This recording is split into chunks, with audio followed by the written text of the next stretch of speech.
Good morning po sa bawat isa. Magandang umaga po. Even sa mga naka-tune in po sa ating live streaming this morning. A blessed morning po sa bawat isa. At bago po tayo magsimula, nais ko pong itanong sa inyo, ano po ba ang ating sineselebrate sa month ng February? Yes, this is Love Month. So ipakramdam po natin at ipakita natin sa bawat isa kung gaano natin kamahal ang ating mga kapatid. Sige po, lahat po tayo'y tumayo, umikot at kamayan po natin ang bawat isa. Mahal kita sa Panginoon. Mahal na mahal kita sa Panginoon. Kailan may di kita ipagpapalit, pagkat sa piling mo'y langit. Mahal na mahal kita sa Panginoon. Mahal na mahal kita sa Panginoon. Mahal na mahal kita sa Panginoon. Kailan may di kita ipagpapalit, pagkat sa piling mo'y langit. Mahal na mahal kita sa Panginoon.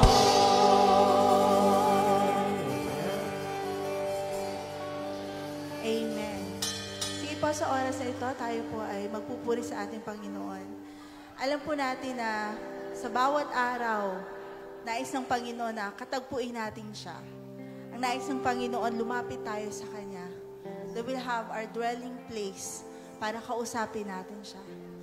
At sa oras na ito, hayaan natin na maranasan natin ang pagkilos ng Panginoon sa lugar na ito. Na maging tagpuan natin ang lugar na ito sa Panginoon.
Now I'm yours.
another day, for another opportunity, oh God, that you have blessed us to just worship you this morning.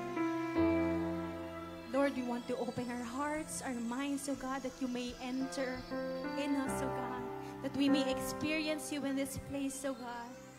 Lord, maraming salamat, oh God, for you're the one who will bless each part, every part, oh God, of this program, oh God.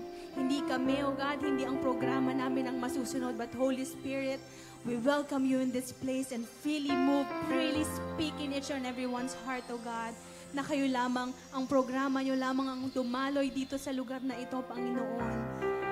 Lord, maraming salamat for readying each and everyone's heart, your people, oh God, to receive your word this morning, na walang lalabas sa lugar na ito na hindi ka nararanasan, Panginoon. And also, Lord, we pray, oh God, sa tao, sa anak mo, oh God, na maghahayag ng iyong salita. Thank you, Lord, for blessing him with the wisdom, the knowledge that comes from you alone, oh God. Lord, maraming salamat na inihanda nyo na po ang puso ng bawat isa. Cleanse our hearts, oh God. Tanggalin nyo ang kahit anuman pong impurities, Panginoon, that we may experience and fill you with our whole being, Panginoon. We will be able to worship you with the best that we can, Panginoon, because you deserve the best from your people, oh God. Lord, every one of us is excited, oh God, to experience you, to worship you, to give you praises this morning, Panginoon. Maraming salamat. Sa inyo lamang ang papuri, oh God, at pasasalamat. In Jesus' mighty name we pray. Amen. Amen. Amen. Good morning, church! Good morning! Amen. Pwede ba muli, kalabitin mo yung katabi, sabihin mo, good morning! Ayong nasa likod. Amen. So sa umaga pong ito, muli tayo po ay maging excited sa pagpupuri sa ating Panginoon at patuloy tayong magpasalamat sa lahat po ng kanyang ginagawa sa ating mga buhay. Amen. Dahil tunay nga bilang mga Kristiyano, kahit tayo ay may problema, kahit tayo ay may mga pinagdadaanan, palagi pa rin tayong mayroong kagalakan sa ating mga puso. Amen. Kaya po sa umaga pong ito, sama-sama po tayo magpuri, magpasalamat sa ating pong Diyos na buhay. Amen.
Come on, church, may we rejoice!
Purihin natin ang Diyos. We will sing.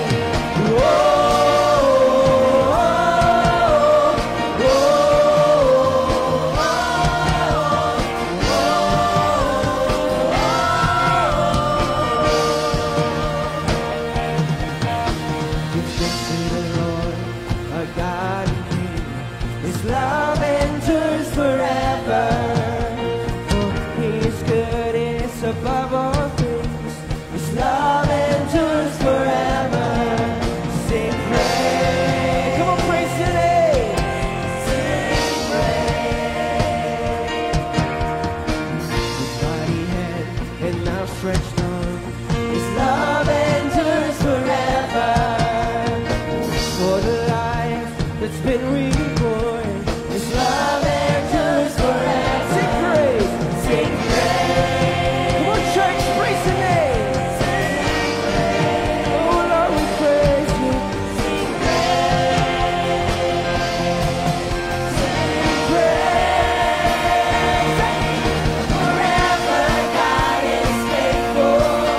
Forever God is strong. Forever God is with us. Forever, forever God is faithful. Forever God is strong. Forever God is with us. Forever, forever.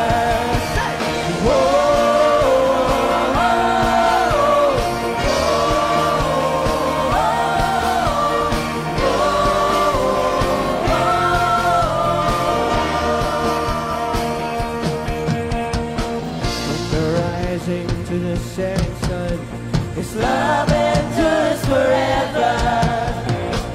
Oh, God will carry on. His love endures forever. Come on, sing praise. Sing praise. Oh, praise the name of God. Sing praise. Come on, everybody, will praise. Forever God is faithful. Forever God is strong. Forever God is with us. Forever, sing forever. Forever God is faithful. Forever God is strong. Forever God is with us. Forever, forever. Say,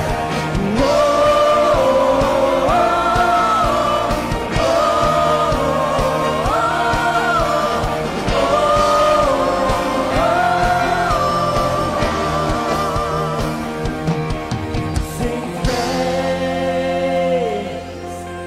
sing praise. Oh, we sing praise, sing praise, sing praise, sing praise. Come on, sing praise. Oh Lord, we will sing praise, sing praise, sing praise. Forever God is faithful. Forever God is strong.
thank you, Lord, for your presence in this place.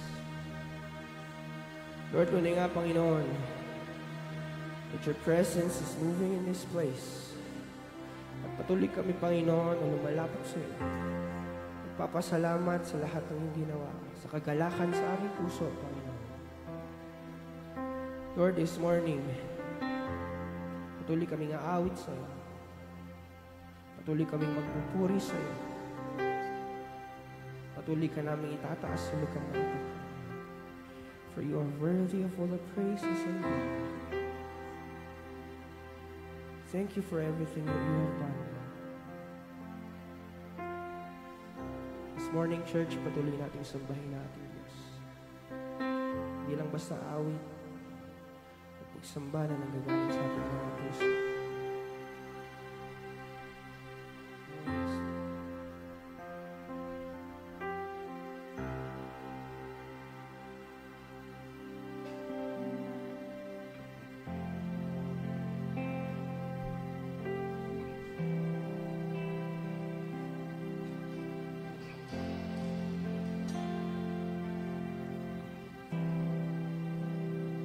Thank you for the cross, Lord.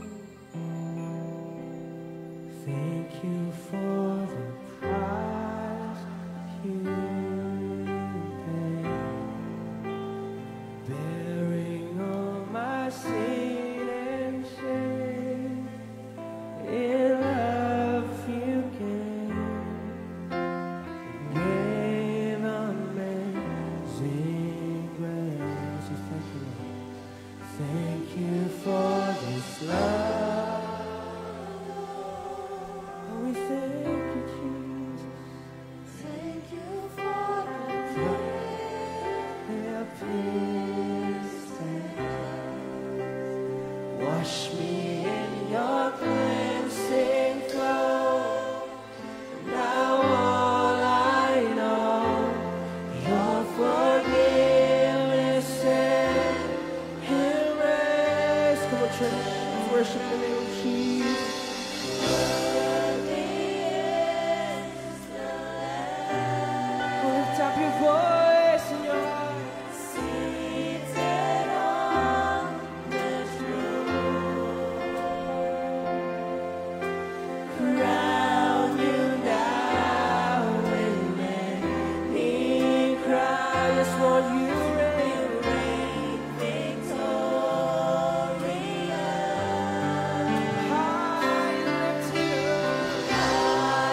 seated on the throne. Yes, Lord. Crown you now with many crowns. You reign victorious. Come on, church. This morning, lift up the name of Jesus. High and lifted up.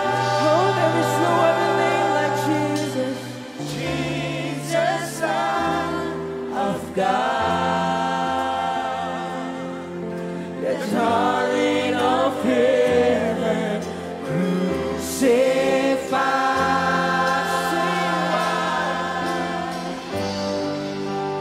Worthy is the Lamb.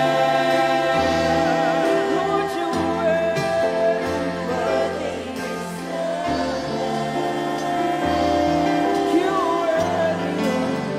Worthy is the Lamb. No one else like you. Worthy is the Lamb. Holy, holy are you, Lord God Almighty. Worthy is the Lamb. Worthy is the Lamb. You are holy. We will sing. Holy are you, Lord God Almighty. Worthy is the Lamb. You are worthy. Worthy is the Lamb. You are holy. You are holy. Holy are you, Lord God Almighty. Worthy is the Lamb. Worthy for the last time we will say, you are holy. Holy are you, Lord God Almighty. Worthy is the Lamb. Worthy is the Lamb.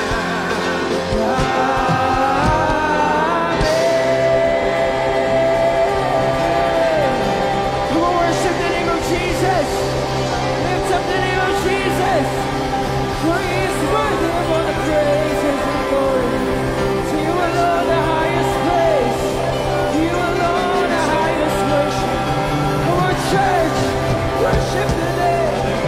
Give Him the highest praise. Give Him the highest worship. Oh, thank you, Lord, for everything that you have done.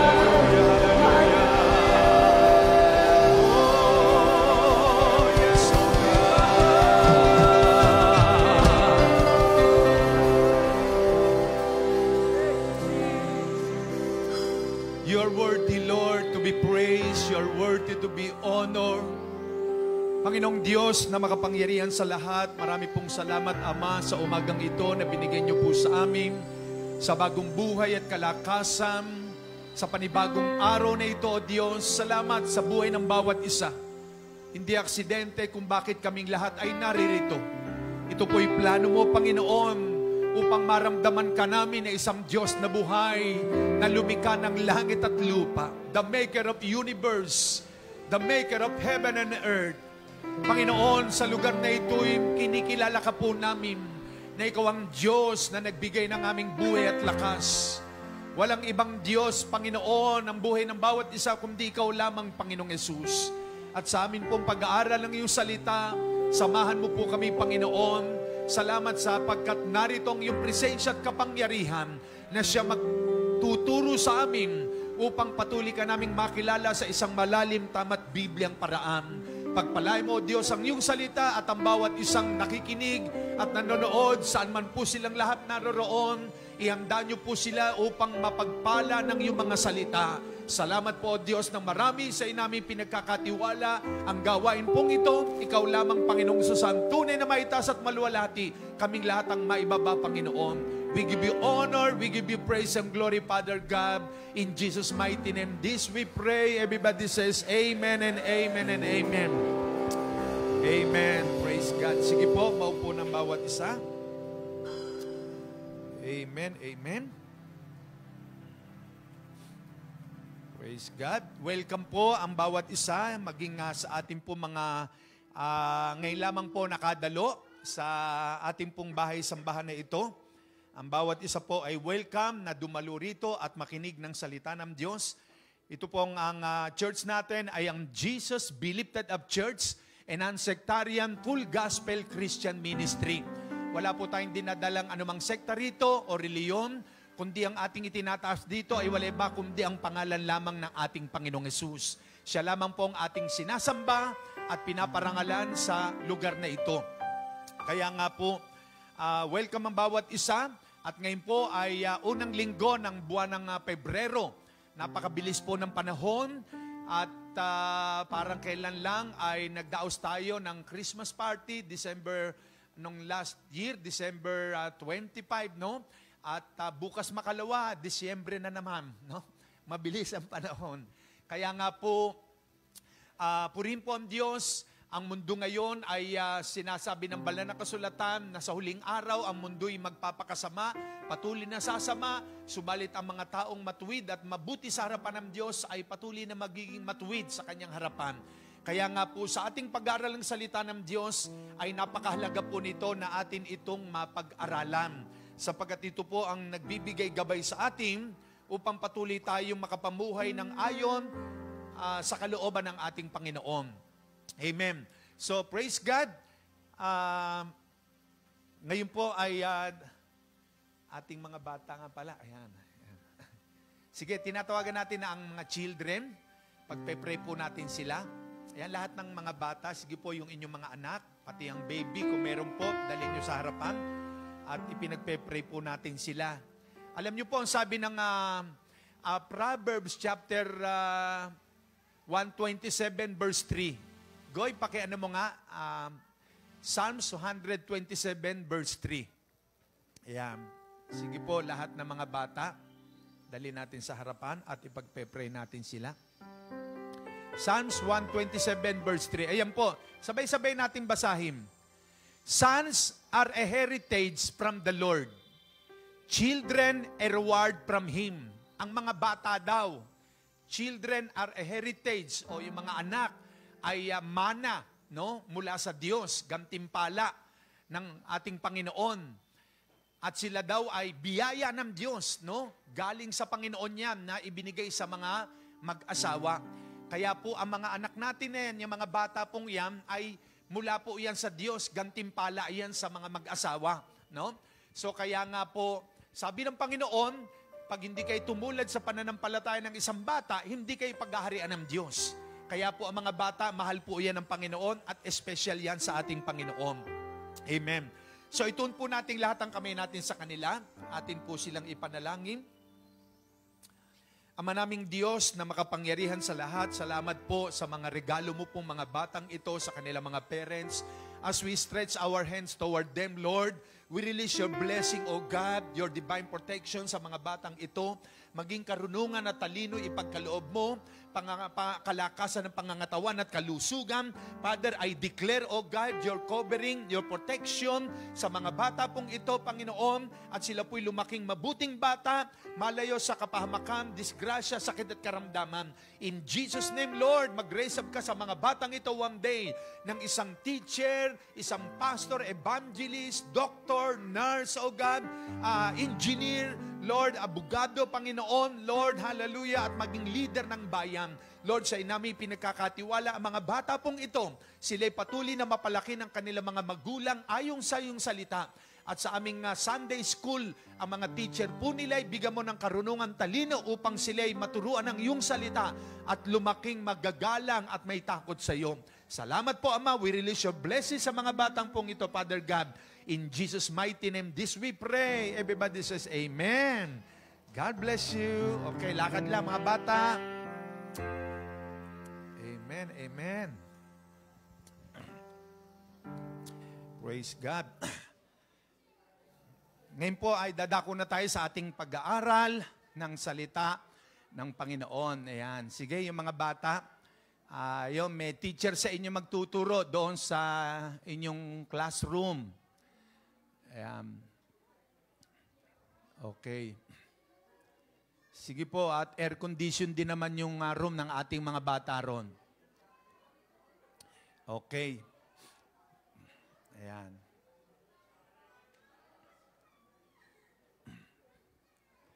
Okay, buksan po natin ating mga Bible. Labas niyo po yung inyong mga Bible at notebook, ballpen. At tayo po'y mag-aaral ng salita ng Diyos. Ito po ang ating tema sa buwang ito ng Pebrero because month of February ay naging kultura na nating mga Pilipino na sineselebrate po yung month na ito na Love Month, no?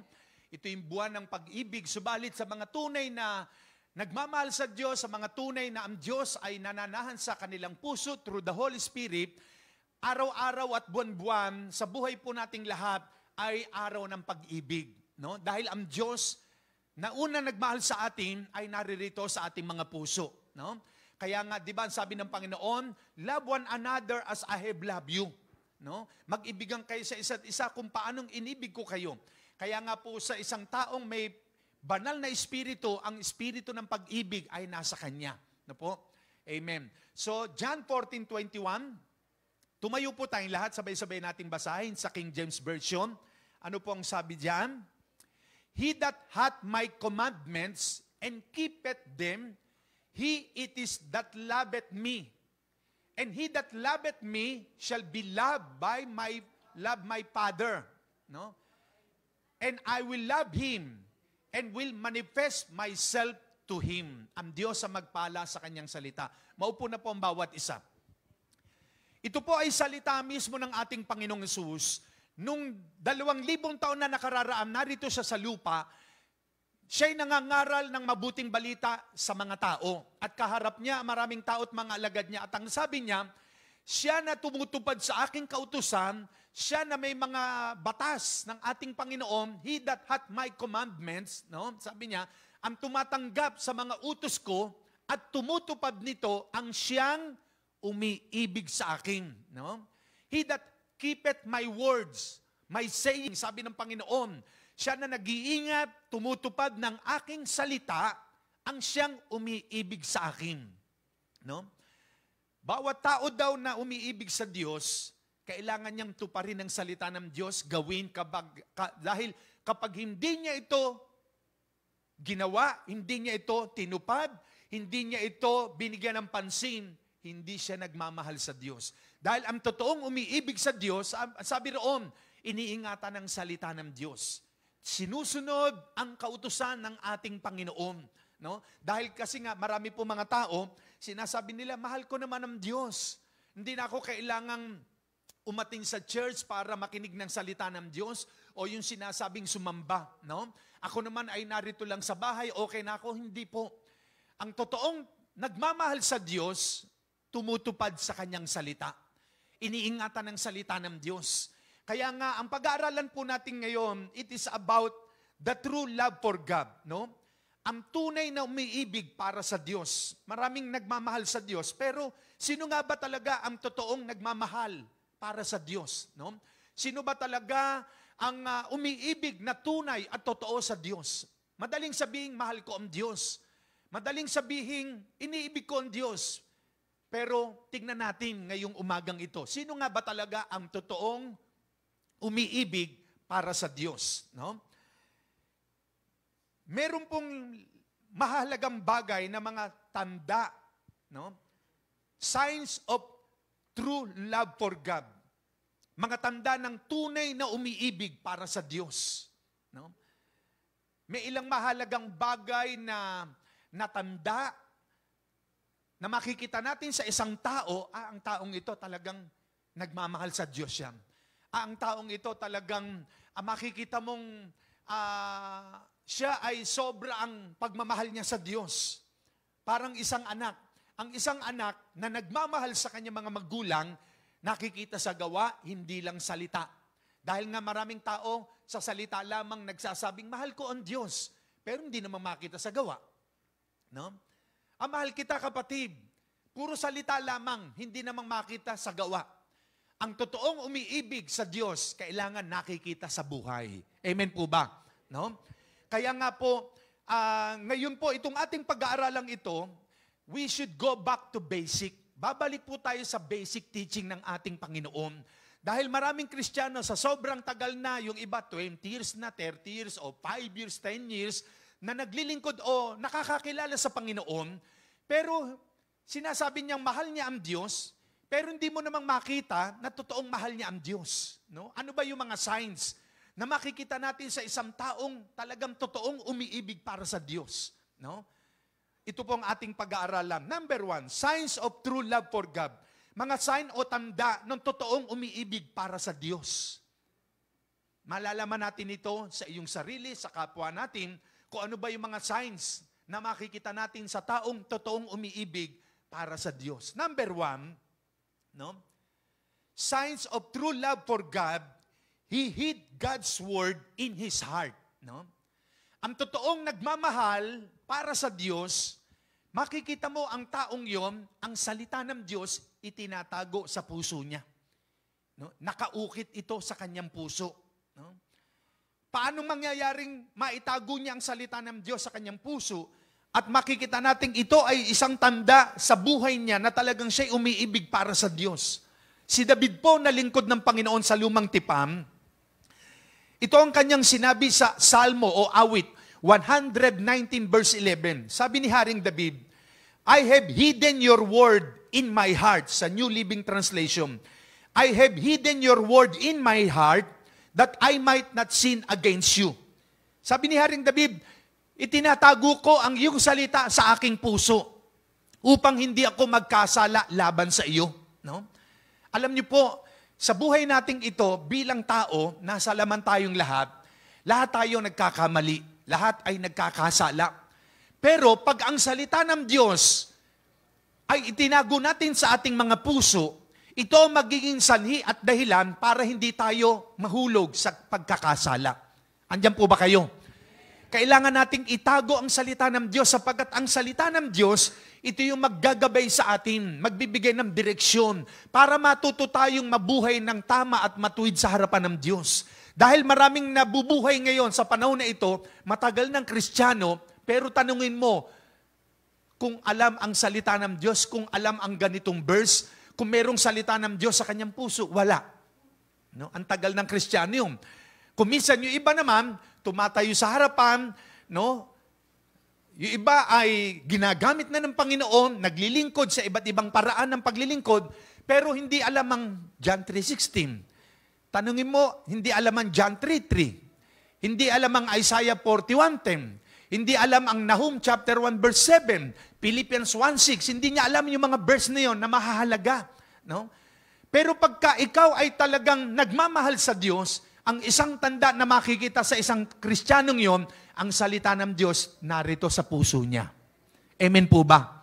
Kaya mahalaga po sa buhay ng bawat isa sa atin na ang salita ng Diyos upang hindi tayo magkasala at mahulog sa pagkakasala, itago natin ang salita ng Diyos sa puso natin. No? Ang isang taong nagpapahalaga sa mga bagay na meron ka, halimbawa, yung alahas mo, di ba? Pag mahal mo siya o pag yung alahas mo na yon mahalaga sa iyo, iniingatan mo siya. Nilalagay mo siya sa taguan, no? Sa aparador, tinatago mo siya, no? Iniingatan mo siya kasi mahalaga siya sa iyo eh.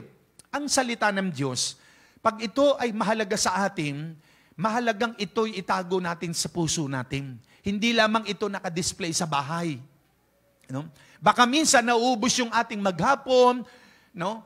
Yes, yung mga nagtatrabaho, syempre, busy sa trabaho maghapon, 8 hours, pero kung may oras ka na makapagpahinga, ang salita ng Diyos, hindi po yan ibinigay sa atin, o yung iba naman, binili mo ang salita ng Diyos o ang Bible, no, sa bookstore, tapos pagdating sa bahay, nakadisplay lang. Hindi po. Ang salita ng Diyos, kailangan basahin. Kailangan ng salita ng Diyos na naririnig natin, na pag-aaralan natin, hindi lang ito kailangan narinig. Kailangan ito ay narito sa puso. Amen po ba? Kailangan ito'y itago. Ang sabi ng Kawikaan, chapter 4, tignan po natin, o Proverbs 4:23. Proverbs 4:23. Keep thy heart with all diligence, for out of it are the issues of life. Ingatan mo ang salita daw ng Diyos, sapagkat ito'y binubukalan ng buhay. No? Sa puso daw ay ingatang mabuti at alagaan, pagkat iyan ang siyang bukal ng buhay mong taglay. No? So kaya nga po, ang salita raw ng Diyos, iukit, ilagay sa puso, dahil ito'y dinadaluyan ng buhay. Kaya ang isang taong nag-iingat ng salita ng Diyos, nilalagay niya ito sa kanyang puso, yan ang taong totoong umiibig sa Diyos. No?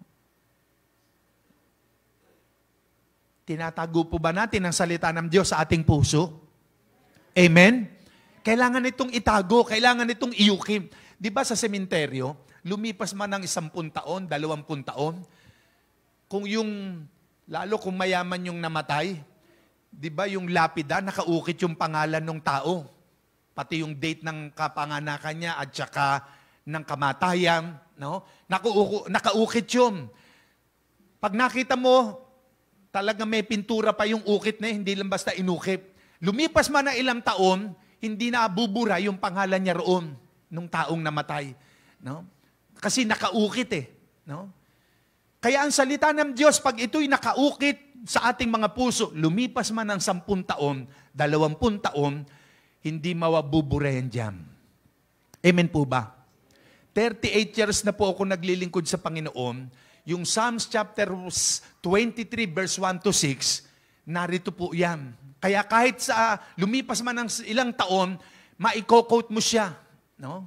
Diba? Anong sabi ng Psalms 23 verse 1 to 6? I-quote nga natin. The Lord is my shepherd, I shall not want. He maketh me to lie down in green pasture.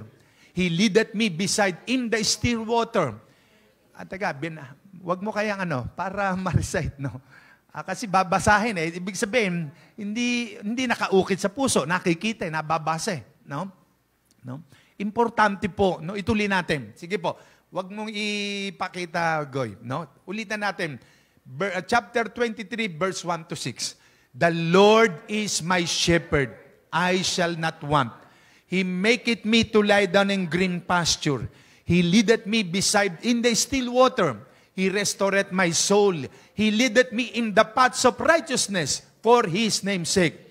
Yea, though I walk through the valley of the shadow of death, I will fear no evil. For Thou art with me. Thy rod and Thy staff, they comfort me. Thou preparest a table before me in the presence of my enemies. Thou anointest my head with oil. My cup runneth over.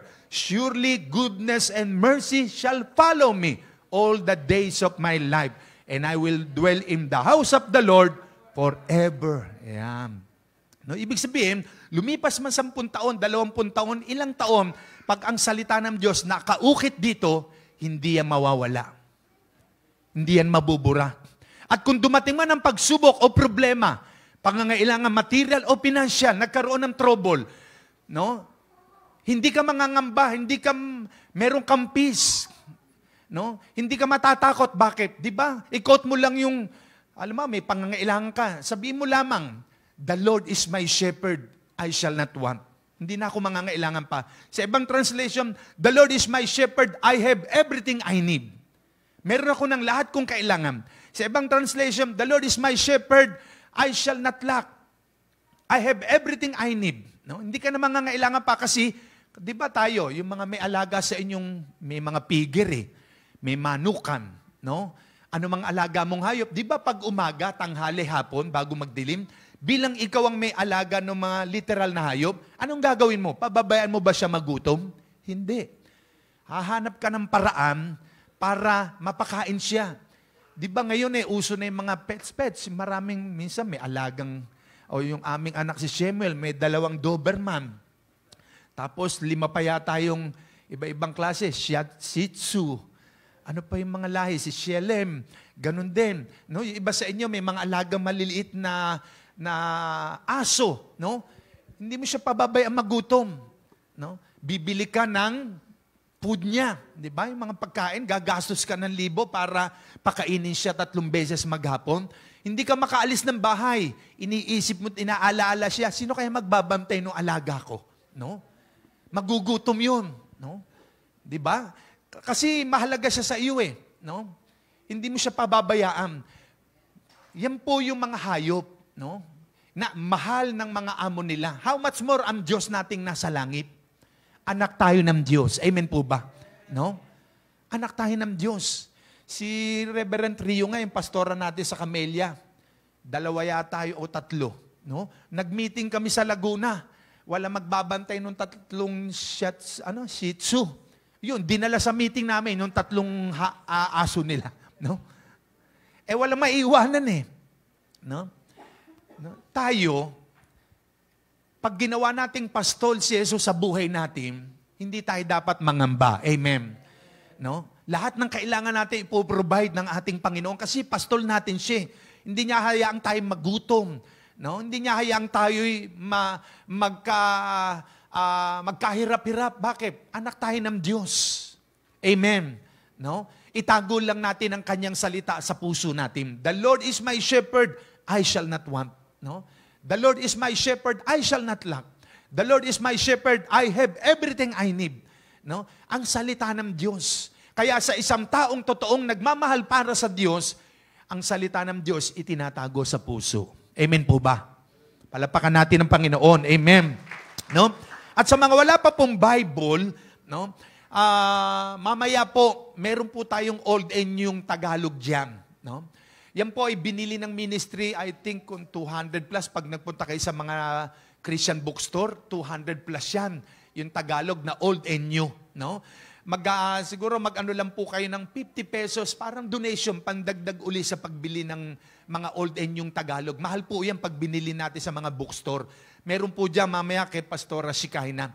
50 pesos lang, mag-ano lang po kayo, no? Parang donation at para makabili pa tayo sa susunod. At nang sa ganon, meron po kayong mabasa. At yung salita ng Diyos, maitago natin sa puso natin. Amen. At alam nyo, bago tayo matulog sa gabi, magandang magbasa tayo ng mga kasaysayan sa Bible. Sa Lumang Tipan, basahin nyo yung isang chapter at matatanim sa isip at puso nyo, ito pala yung pangyayari sa panahon ni David. Siya pala ay may mga soldier. Meron siya mga matitipunong tao, mga matatapang, na kapag may laban, ito yung pinapadala niya sa laban. Yan, sila Joab, no? Sila Abisai, yan yung mga tauhan niyang talagang sinasama niya sa gera. At nagtatagumpay siya pag may laban dahil sa mga taong ito. Ayan. So marami tayong kasaysayang makikita sa Bible na may lesson sa buhay po natin. No? Sa Bagong Tipan, pag nabasa natin ang Bagong Tipan, makikita niyo yung mga himala na ginawa ng ating Panginoong Hesus. No? So importante po yan. So kaya ito yung unang tanda na makikita natin sa isang taong totoong nagmamahal para sa Diyos. No? Nakaukit ang salita ng Diyos sa puso niya, hindi niya ito nalilimutan. Pangalawa, he spent time to meditate God's Word. Ito nga po, no? Minsan, maraming Kristiyano, sobrang abala sa trabaho, sa gawain. Minsan, maghapon tayong kung ano-anong pinapanood sa TV, pinapakinggan sa radyo, o yung minsan sa mga gadget, nauubos yung 5-3 oras natin doon. Pero ang salita ng Diyos, hindi natin nabibigyan ng oras para basahin. Ang totoong umiibig para sa Diyos, di ba ang sabi nung text natin, he that my commandments, siya na merong kautusan ko, siya na tumutupad sa aking mga salita, no? At isinasagawa ito, siya yung totoong umiibig sa akin. Kaya pag totoo nating mahal ang Diyos, he spend time or she spend time to meditate God's Word. Nagbibigay tayo ng panahon, oras sa salita ng Diyos. Sabihin sa katabi nyo, kapatid, simula ngayon, bigyan mo ng oras at panahon ang salita ng Diyos, no? Dahil ang totoong umiibig sa Diyos, ano ang sabi? Basahin natin huli. He that hath my commandments and keepeth them. He it is that loveth me. Siya yung umiibig sa akin. Siya na nagbibigay oras, panahon, no? Nag-iingat ng aking salita, nagpa-practice na aking salita, siya na tumutupad sa aking salita, yan ang totoong umiibig sa akin. And he that loveth me shall be loved of my Father. No? Ang nagmamahal daw sa Diyos, iibigin ng Ama. Sabi ng Panginoong Jesus, and iibigin ko rin siya, I will love Him, and will manifest myself to Him. Magpapakahayag ang Diyos, ang ating Panginoon sa atin. Magpapakilala pa siya sa atin. Kaya nga, the more na ang salita ng Diyos binabasa natin, lalo pa nating nakikilala ang Panginoon. Di ba nung tayo mga high school, pag binabasa natin ang Noli Me Tangere, El Filibusterismo, no, na ginawa ni Dr. Jose Rizal, 3 libro yan eh. Ano pa isa? El Filibusterismo, Noli Me Tangere, yun, ano? La Solidaridad, yun, no? Pag binabasa natin yan, si Dr. Jose Rizal pala, no? Bayani, binaril sa Rizal, sa Jose Rizal, andyan sa Luneta pala, no? Binaril si Jose Rizal doon sa Luneta, no? So, habang binabasa natin siya, sinulat niya, nakikilala natin kung anong mabubuting ginawa niya. Ganon din po ang Panginoon. Pag ang salita ng Diyos, binabasa natin, binibigyan natin ng oras at panahon, no? Naalalaman natin ang mga gaganda at mabubuting ginagawa ng Panginoon. Andyan po ba kayo? Amen? Joshua chapter 1 verse 8. Ano po ang sabi rito? Sa lumang tipan, sa aklat ni Joshua, na isang lingkod ng Panginoon. Sabi rito, this book of the law shall not depart out of your mouth. Ang salitang ito daw ng kautusan, huwag aalisin sa ating bibig. But thou shalt meditate therein day and night. Kundi bulay-bulayin, araw at gabi. No? Basahin daw, araw at gabi. And thou mayest observe to do according to all that is written therein, upang maobserbahan natin, para makita natin ang ayon sa lahat ng nakasulat dito. For then thou shalt make thy way prosperous. Magtatagumpay tayo sa ating mga gagawin. And then thou shalt have good success. Yan. Ang sikreto para daw tayo magtagumpay sa buhay, basahin, bulay-bulayin ang salita ng Diyos. No? Kailangan itong basahin. No? Dahil ang sikreto para magtagumpay tayo sa buhay ay ang mag-meditate ng salita ng Diyos. Maraming Kristiyano nakakaligtaan na itong basahin. Nakakalimutan ng buksan ng Bible. No? Dahil sa abala tayo sa maraming trabaho, sa mga ginagawa, no? Marami kung minsan kang oras na ibibigay sa marami kang panahon o oras na naibibigay sa maraming bagay, pero pagdating sa salita ng Diyos, wala. No? Aminin natin at sa hindi, maraming Kristiyano ngayon, no? Hindi na nagbabasa ng salita ng Diyos. Minsan nga baka may mga pastor pa, no? Dahil abala, sobrang busy. Kaya alam nyo, ang kaaway, puputulin niya yung pinanggagalingan mo ng lakas spiritually. Ano yun? Ang pagbabasa ng salita ng Diyos. Ikakat niya yan. Para nung panahon ni Samson. Di ba? Si Samson, sa 1 Samuel chapter 16, yan, nandyan yan eh. O 2 Samuel. No? Dumating ang sandali, ang Delilah sa buhay niya. No? At dahil maraming napatay si Samson during that time na mga Pilisteo, dahil nalaman ng mga Palestinian soldier na si Samson ay umiibig kay Delilah, kaya kinausap ng mga Pilisteo, sabi nila, Delilah, sige, total malapit ka kay Samson, sabihin mo nga sa kanya, ipagtapat sa iyo kung saan ang gagaling ang lakas niya. At sabihin mo sa amin, di 3 beses tinempt ni Delilah si Samson, pero sinabi sa kanya ni Samson, sige, mawawala ang lakas ko, itali mo ako ng lubid, no? Ganito, ganyan, maraming bagay ang sinabi sa kanya. Pero, andali niya itong mapatid, kahit kadena, kahit kung ano-ano ang ginawa sa kanya. At dahil nga tinutokso siya ni Delilah, hanggang sa huli, sinabi ni Delilah, hindi ka nagtatapat sa akin, niloloko mo ako, nagsisinungaling ka. No? Hindi mo sinasabi sa akin ang totoo kung saan ang gagaling ang lakas mo. Nung pang-apat, sige, ganito, pinagtapat na ni Samson. Nung ako'y bata pa hanggang ako'y lumaki, ni minsan hindi pa ako nasayara ng gunting ang buhok ko. Kaya ang haba ng buhok niya. No? At doon nang gagaling yung lakas nga. At nang malaman ni Delilah na nagsasabi na ng totoo si Samson, sinabi sa mga Pilisteo. Kaya nung nakatulog siya sa kandungan ni Delilah, yun, ginupit ng mga Pilisteo yung kanyang buhok. Ayan. Nawala yung strength niya galing sa Holy Spirit. No? At ano nangyari? Nang huling siya ng mga Pilisteo, ayun, nadakip siya. Ikinulong siya at dinukot pa yung kanyang mata. Wala na siyang lakas, hindi katulad ng dati.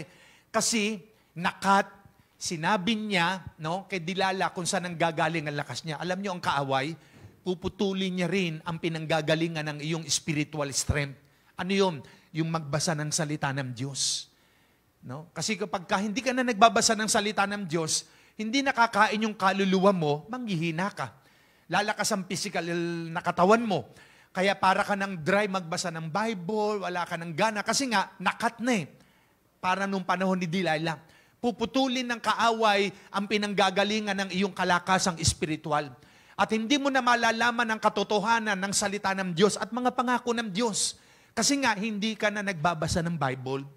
Kaya I encourage everyone, maging mga tatagal ng Kristiyano, let us go back to basic. Magbalik tayo sa salita ng Diyos. Magbasa tayo ng salita ng Diyos. Amen po ba? Basahin po natin ito. No? Ang totoong umiibig para sa Diyos, he spend time to meditate God's Word. Ano po ang sabi pa ng Proverbs chapter 4 verse 20? 21, 22. Ayan. Ano ang sabi? My son, attend to my words.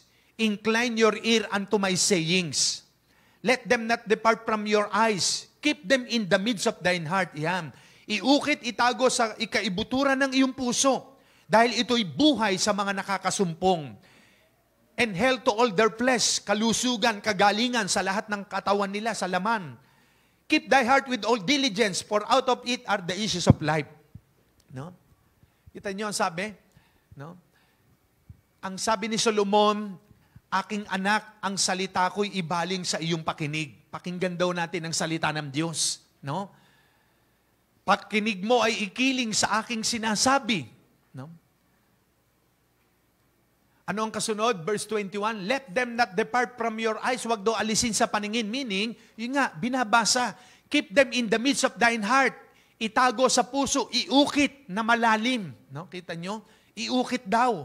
Kaya ang totoong umiibig para sa Diyos, no? Ang salita ng Diyos, itinatago niya sa puso niya, binubulay-bulay niya ito araw at gabi, dahil totoong mahal niya kasi ang Diyos eh.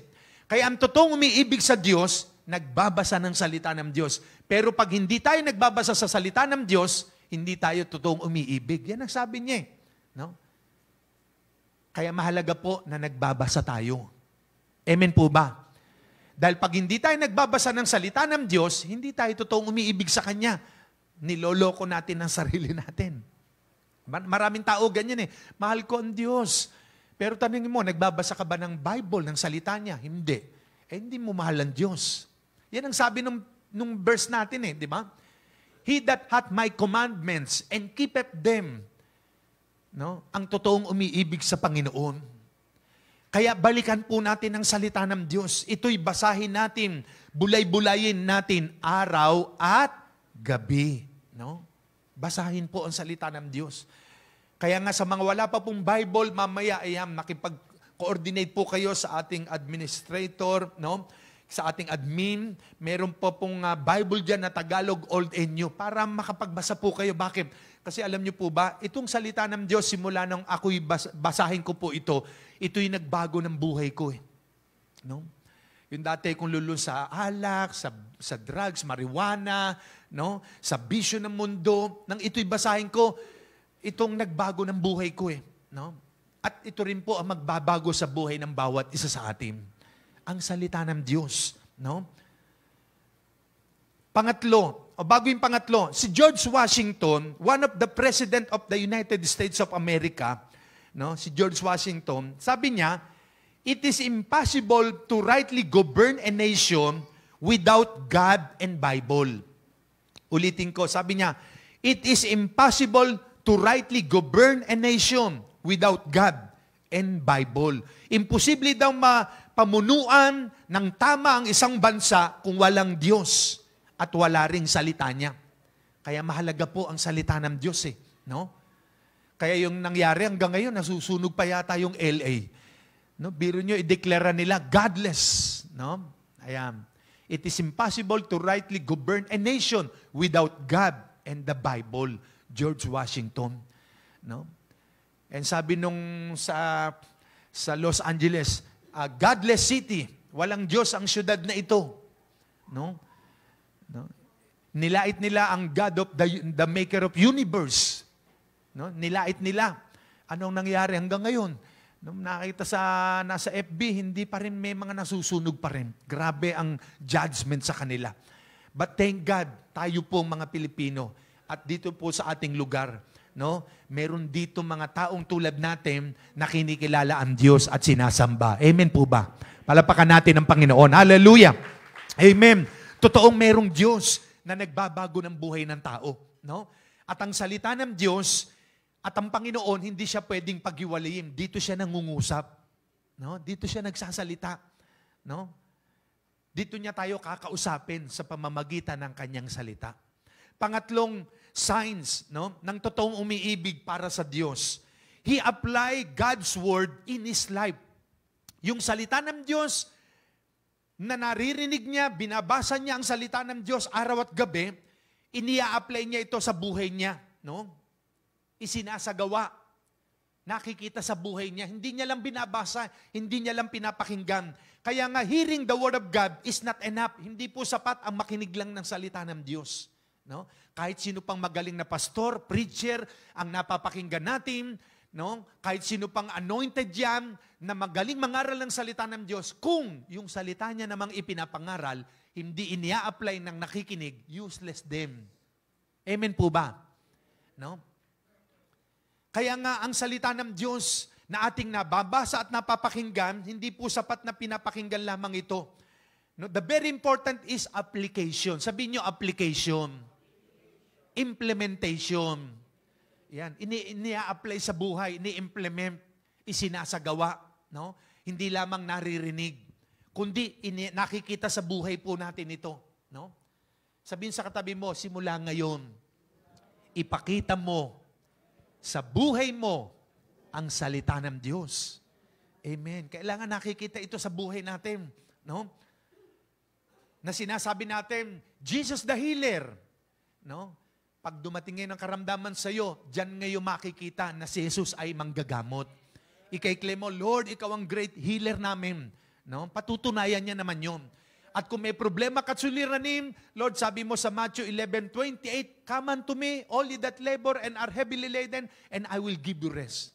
No? Kaya kung may problema tayo pangangailangan, sabi ni Lord, lumapit tayo sa Kanya. No? Bibigyan niya tayo ng kapahingahan. Kaya nga ang salita ng Diyos, hindi lamang ito pinapakinggan, kundi ito'y ipinapractice, isinasagawa.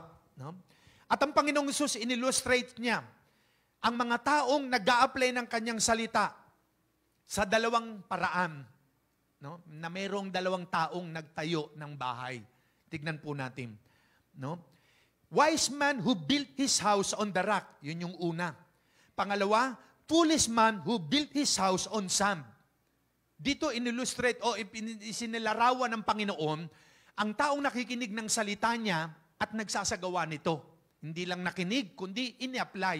Yun namang isa, nakinig din, pero hindi ini-apply. Tignan natin. Matthew chapter 7, verse 24 to 27. Matthew 7, 24 to 27. Pakinggan nyo. Kaya't ang bawat nakikinig at nagsasagawa ng mga salita kong ito ay maitutulad sa isang taong matalino, wise man. Ano daw? Nagtayo siya ng kanyang bahay na ang pundasyon ay bato. Yan. Verse 25, umulan ng malakas. Malakas yung ulan. At bumaha. At binayo ng malakas na hangin ang bahay na iyon. Ngunit hindi nagiba. Bakit? Sapagkat nakatayo iyon sa bato. Matibay ang pundasyon. No? Yun daw yung mga taong nakikinig ng salita ng Diyos at ini-apply niya sa buhay niya. Itinulad siya ng Panginoon sa isang taong matalino. No?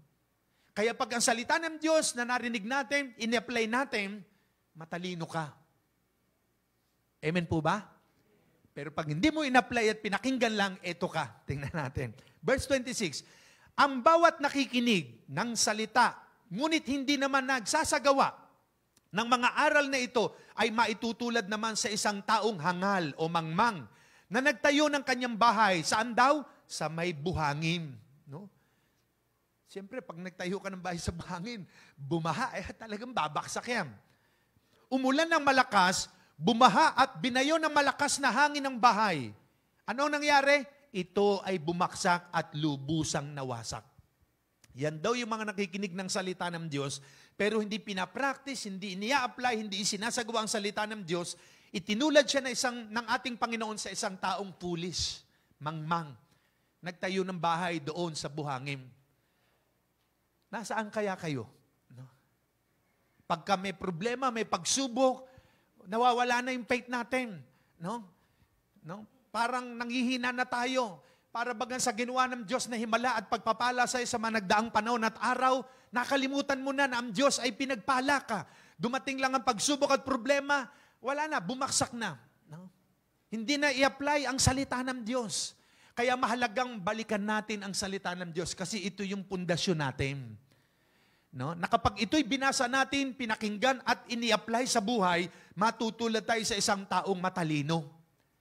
Na nagtayo tayo ng bahay sa ibabaw ng bato, dumating man ang pagsubok, problema, karamdaman at sakit, kahirapan ng buhay, anumang trouble na mangyari sa buhay natin, hindi babaksak ang bahay mong tinayo o yung pananampalataya mo. Bakit? Kasi ang faith natin nakatayo sa ibabaw ng bato, wala iba kundi ang salita ng Diyos. No? Palapakan natin ng Panginoon. Amen. Amen. No? Kayo makapagsasabi ngayon, nasaan nga ba ako? Doon kaya sa rock o sa sand? No? Na pag may konting problema, wala na, down na tayo, hina na tayo. No? Ang daling mapansin ni sister, ni brother, na ikaw ay may pagsubok, may problema, hindi mo na overcome. No? Kasi nga, nandun sa sand, ayan, bumaksak ang bahay. No? Pero kahit dumating sa iyo, anumang pagsubok, testing, sa pananampalataya, andyan ka pa rin, matatag at nakatayo. Bakit? Dahil ang pundasyon ng pananampalataya mo ay ang ating Panginoon. Amen ba? Sabi mo nga sa katabi mo, ikaw yun. Ikaw yun. Na ang faith mo, kailangan matibay ang pundasyon, nakatayo sa salita ng Diyos. Hindi ka magbabago, matatag ka pa rin, na kahit anong pagdaanan mong pagsubok, problema, hindi ka lalayo. No? Because if you practice, do it the Word of God, and apply it, you are wise men who built your house on the rock. No? Matalino kang tao. But if you listen it and do it not, you are a foolish who built your house on sand. Yun. No? Saan pa inilim tulad ng Panginoong Hesus ang taong nakikinig ng kanyang salita at nagpa-practice nito o nagsasagawa? Santiago, James chapter 1, verse 21 to 25, basahin natin. Santiago, James chapter 1, verse 21 to 25. Kaya't talikuran na ninyo ang inyong maruruming gawa at alisin ang masasamang asal. Mapagpakumbabang tanggapin ninyong taimtim sa inyong puso ang salita ng Diyos. Yan, taimtim daw. Mapagpakumbaba nating tanggapin ang salita ng Diyos sapagkat ang salitang ito ang makakapagligtas sa inyo. Yan ang salita daw ng Diyos. 22. Mamuhay kayo ayon sa salita ng Diyos. Kung ito'y pinapakinggan lamang ninyo, ngunit hindi isinasagawa, dinadaya ninyo ang inyong sarili. No? Be not hearers only of the word. Sabi roon, but be ye doers. Kailangan isinasagawa. Kasi pag pinakinggan lang ito at hindi sinagawa, dinadaya daw natin sarili natin. 23. Sapagkat ang nakikinig ng salita, ngunit hindi sumusunod dito, ay katulad ng isang taong tumingin sa salamin. At pagkatapos tingnang mabuti ang sarili, ay umalis at kinakalimutan ang kanyang itsura. Ang taong nagsasaliksik at nagpapatuloy sa pagsunod sa kautosang ganap na pagpapalaya sa tao ang pagpapalain ng Diyos. No? sa lahat ng kanyang gawain. Kaya yung mga tao daw sumusunod, ini-apply ang salita ng Diyos, isinasagawa. Yun ang pagpapalain ng Diyos. Siya ang taong gumagawa at hindi nakikinig lamang. At pagkatapos ay nakakalimot. Saan daw inilim tulad ng Panginoon ang taong nakinig ng salita ng Diyos at nagsagawa nito? Sa mirror. Yung salamin, di ba? Sino sa atin dito? Ang pagising sa umaga, salamin agad ang tinitignan. Siyempre, tignan mo, baka merong sa mata, gusto buhok, no? Ayusin mo, no? Pero pag gumarap ka raw sa salamin, nakita mo yung mukha mo, may dumi, hindi mo inalis, ayun, no? Dala-dala mo yung dumi sa mukha. Ang salita ng Diyos, tulad daw ito ng mirror. Na kapag ito'y humaharap tayo rito at binabasa natin, nakikita natin ang sarili natin, no? Na kailangan palang alisin itong dumi na ito, itong kayabangan na ito, itong kapalaluan, itong bitterness, poot, galit. Kasi humarap tayo sa salamin ng buhay no? Na itinulad tayo ng Panginoon sa isang taong humarap sa salamin na kung may nakita mong kang dumi sa puso at buhay mo, inaalis mo siya. Kasi inia-apply mo, isinasagawa mo. Pero yung daw mga taong humarap sa salamin, nakita yung mukha, may dumi, hindi inalis, yun yung mga tao hindi nagsasagawa ng salita ng Diyos. Andun pa rin yung kasalanan, andun pa rin yung dumi. Kaya mahalaga na kapag humarap tayo sa salamin ng buhay ng salita ng Diyos, kung ano yung sinasabi ng Panginoon, na alisin mo yan, isukong mo yan, pagsisihan mo yan, gawin natin. Amen. At makikita ng ibang tao, ang taong ito, dati ko kilala itong manginginom Umaga't hapon, walang ginawa kundi uminom. Pero nung magbasa ng Bible at umatin dyan sa simbahan, ang laki ng pinagbago. O yun, no? Kita nyo? Nakikita nila yung pagbabago. Kaya nga po, ayan, si Kuya Perdi, ang ating head ng security. No? Talagang dati-rate, ayan, kilala siya ng kanyang mga kasama sa TODA. No? Pag napasama yan dyan sa inuman ng presidente nila, sige, kahit umaatin sa church, para siya humarap sa salamin, nakita yung dumi, umalis, andun pa rin ang dumi. Pero dumating ang sandali, no, ayun, medyo pinalo ni Lord, nagkasakit yata sa kung anong sakit, nagdesisyon siya, Lord, gusto ko pa mabuhay na mahaba. Sinusuko ko na sa ito, alisin mo po ito, baguhin mo ko. O yun, di nagbago na buhay niya talaga. No? At naging isang example siya sa kanya mga kasama sa TODA. No? Kasi mahirap namang, alike, sama kayo sa akin. Tapos ganun pa rin ang buhay niya. Paanong sasama yung mga kasamahan niya? No? Kasi nga, ganun pa rin ang buhay niya. Hindi maniniwala. No? Ngayon, pag nakita ng mga katropa mo na ikaw ay nagbago, ay ikaw ang example, tutularan nila.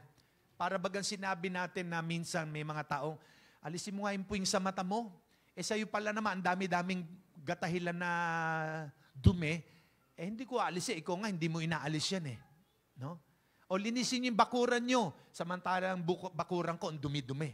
Paano ako maniniwala sa'yo? Kailangan yun muna ang atin. Amen po ba?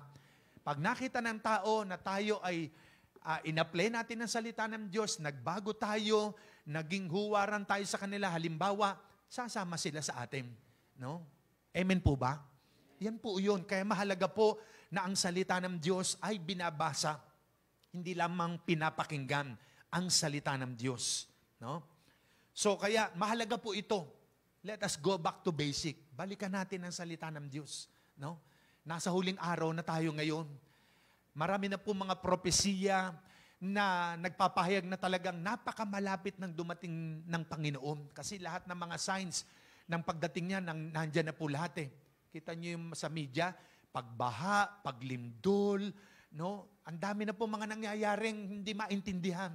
Lahat ng yan ay nasa Bible. No? Kaya tayo namang mga Kristiyano, magbasa tayo ng salita ng Diyos. Amen po ba? No? Meditate God's Word. Kaya yan yung pangatlong signs na makikita natin sa taong totoong umiibig para sa Diyos. No? He meditate the Word of God day and night. Di ba ang sabi ng Matthew 4:4, ang tao hindi lamang nabubuhay sa tinapay, kundi sa bawat salita na namumutawi sa bibig ng Diyos.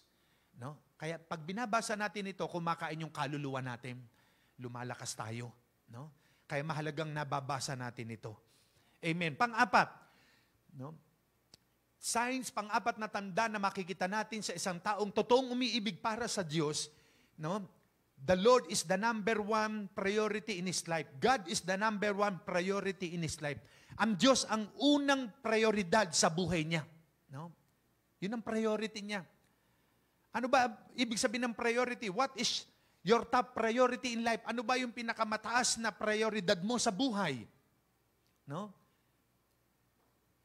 O yung tinuturing mong mas mahalaga or inuuna. No? Ano bang mas mahalaga sa atin?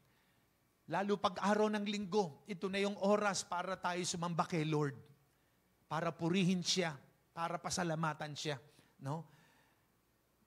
Binigyan tayo ng Panginoon na 6 na araw para magtrabaho, gumawa. Pagdating nga sa ika-7, magpahinga naman at maglaan ng oras sa Kanya. Kailangan ang maging number one priority natin, yung ating personal na relasyon sa Diyos, huwag mawawala. At secondly, yung ating pamilya. No? Ang family po natin, yan po yung prioridad natin sa buhay. No? Kaya mahalaga po na binibigyan natin ng prioridad, inuuna natin sa buhay natin ang Diyos. Dahil mas mahalaga siya sa anumang bagay sa mundong ito na parang mahalaga sa iyo. No? Ano ba ibig sabihin nun? Magkaiba ang priority sa importante. No? Maaring importante ka, pero hindi ikaw ang priority. Parang doon sa mga pila, alam ba, di ba? Pumunta tayo ng bangko. Priority, mga senior. Mahalaga itong taong to, mukhang manager ng isang kumpanya. Sandali po, mahalaga nga kayo, mas mahalaga to, prioridad to. Ayan, no, di ba? Kaya nga priority, mas mahalaga to. No? Ayan. So, sa buhay natin, sino ba ang mas mahalaga? No? Yan trabaho, yan pera, yan negosyo. Mahalaga siya, pero may mas mahalaga sa kanya. Ang prioridad natin, ang Diyos. Amen po ba? Palapakan natin ang Panginoon. Ang Diyos ang mahalaga.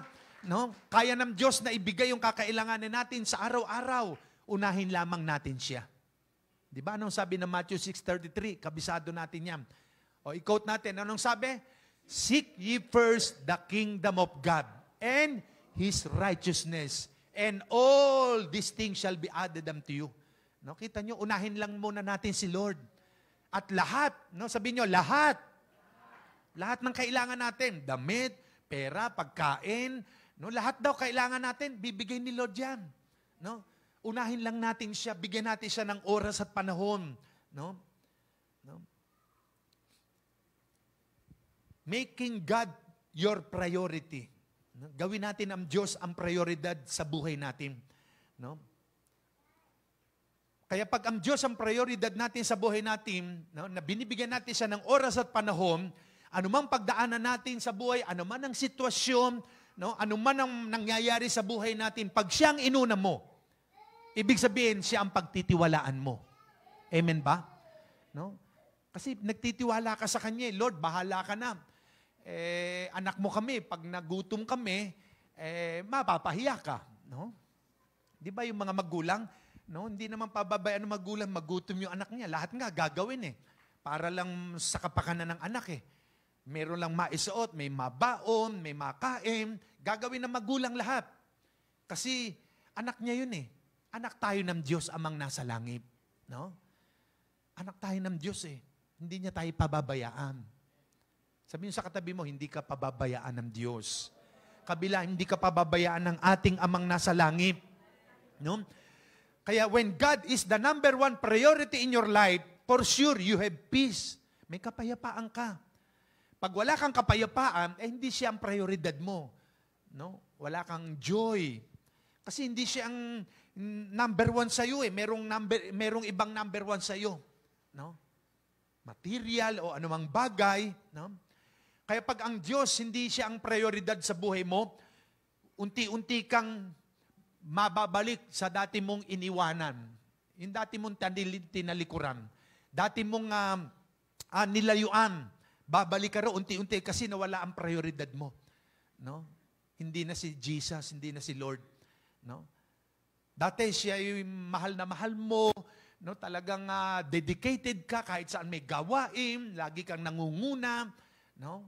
Pero later on, kasi hindi na siya ang priority mo, marami ka ng dahilan. Nako, may trabaho ko. Nako, ang dami kong gagawin eh. Nako, ang dami ng dahilan. No? Diba, may kasabihan nga, ulitin natin. Pagka gusto, may paraan. Pag ayaw, maraming dahilan. Diba? No? Pag gusto mo, teka, sandali. Bibilis ako ng lutuin nito. Teka, mamlansya na ako. Ay, sandali po. Iwanan ko muna kayo kasi may gawain kami. Yung talagang gagawa kang paraan. Pero kung ayaw mo, ay nako, marami kang dahilan talaga. No? Kasi hindi prioridad sa iyo ang Diyos. Pag ang Diyos ang prioridad natin sa buhay natin, anumang sitwasyon, iiwan mo yan. Dahil number 1 si Lord sa iyo. Amen. Palapakan natin ng Panginoon. Hallelujah. No? Kaya ng Diyos na ibigay ang mga kailangan natin araw-araw. Kung yung mga ibon sa parang, pinapakain daw ng amang nasa langit. Tayo pa kaya mga anak niya. No? Di ba si Elijah nagutom, nagpadala ang Diyos ng uwak, raven. Dinala siya ng pagkain. Minsan, mawalan ka na ng bigas, biglang may dala pala si sister ng bigas. O, ganun lang yan eh. Mawalan ka ng ulam. Naalala ko yung pastor ng mga 1980s, may isang nagpapastor, no? Umuwi ng bahay, dahil bago pa lang nagpapastor, may kanin nga, wala na maulam. Nag-pray, Lord, bigyan mo po kami ng ulam. Andito mga anak ko, wala kami ulam, kanin lang ang dumating, bigas, o ganun, niluto. Maya-maya may dumating na pusa, may dala-dalang kinuha yata sa kapitbahay yun. No? Nahito, ang laki-laki. Ako, Lord, salamat. Talagang napakabuti mo, Panginoon. Answer prayer agad. Di may naulam sila. Naghahanap naman yung kapitbahay na wala raw yung ulam nila. Yung pala, ginamit ni Lord, pati pusa, kita nyo, no? Nagdala ng ulam sa kanila. Pati nga yung ibon, yung uwak nagdala ng pagkain kay Elijah. Kaya alam mo si Lord, maraming paraan para pagpalain tayo. No? Magtiwala tayo kay Lord. Unahin natin siya ang maging prioridad natin sa buhay natin. Kaya nga, huwag ka lang mag-self-focus. Huwag mo i-focus ang sa sarili mo. No, yung kagustuhan mo, kailangan yung kalooban ng Diyos. Lagi siya ang number 1 sa iyo. No? Bahala ang Panginoon, yung aming 4 na anak, kaya nakatapos yung aming 4 na anak. Nagpapastor na ako. No?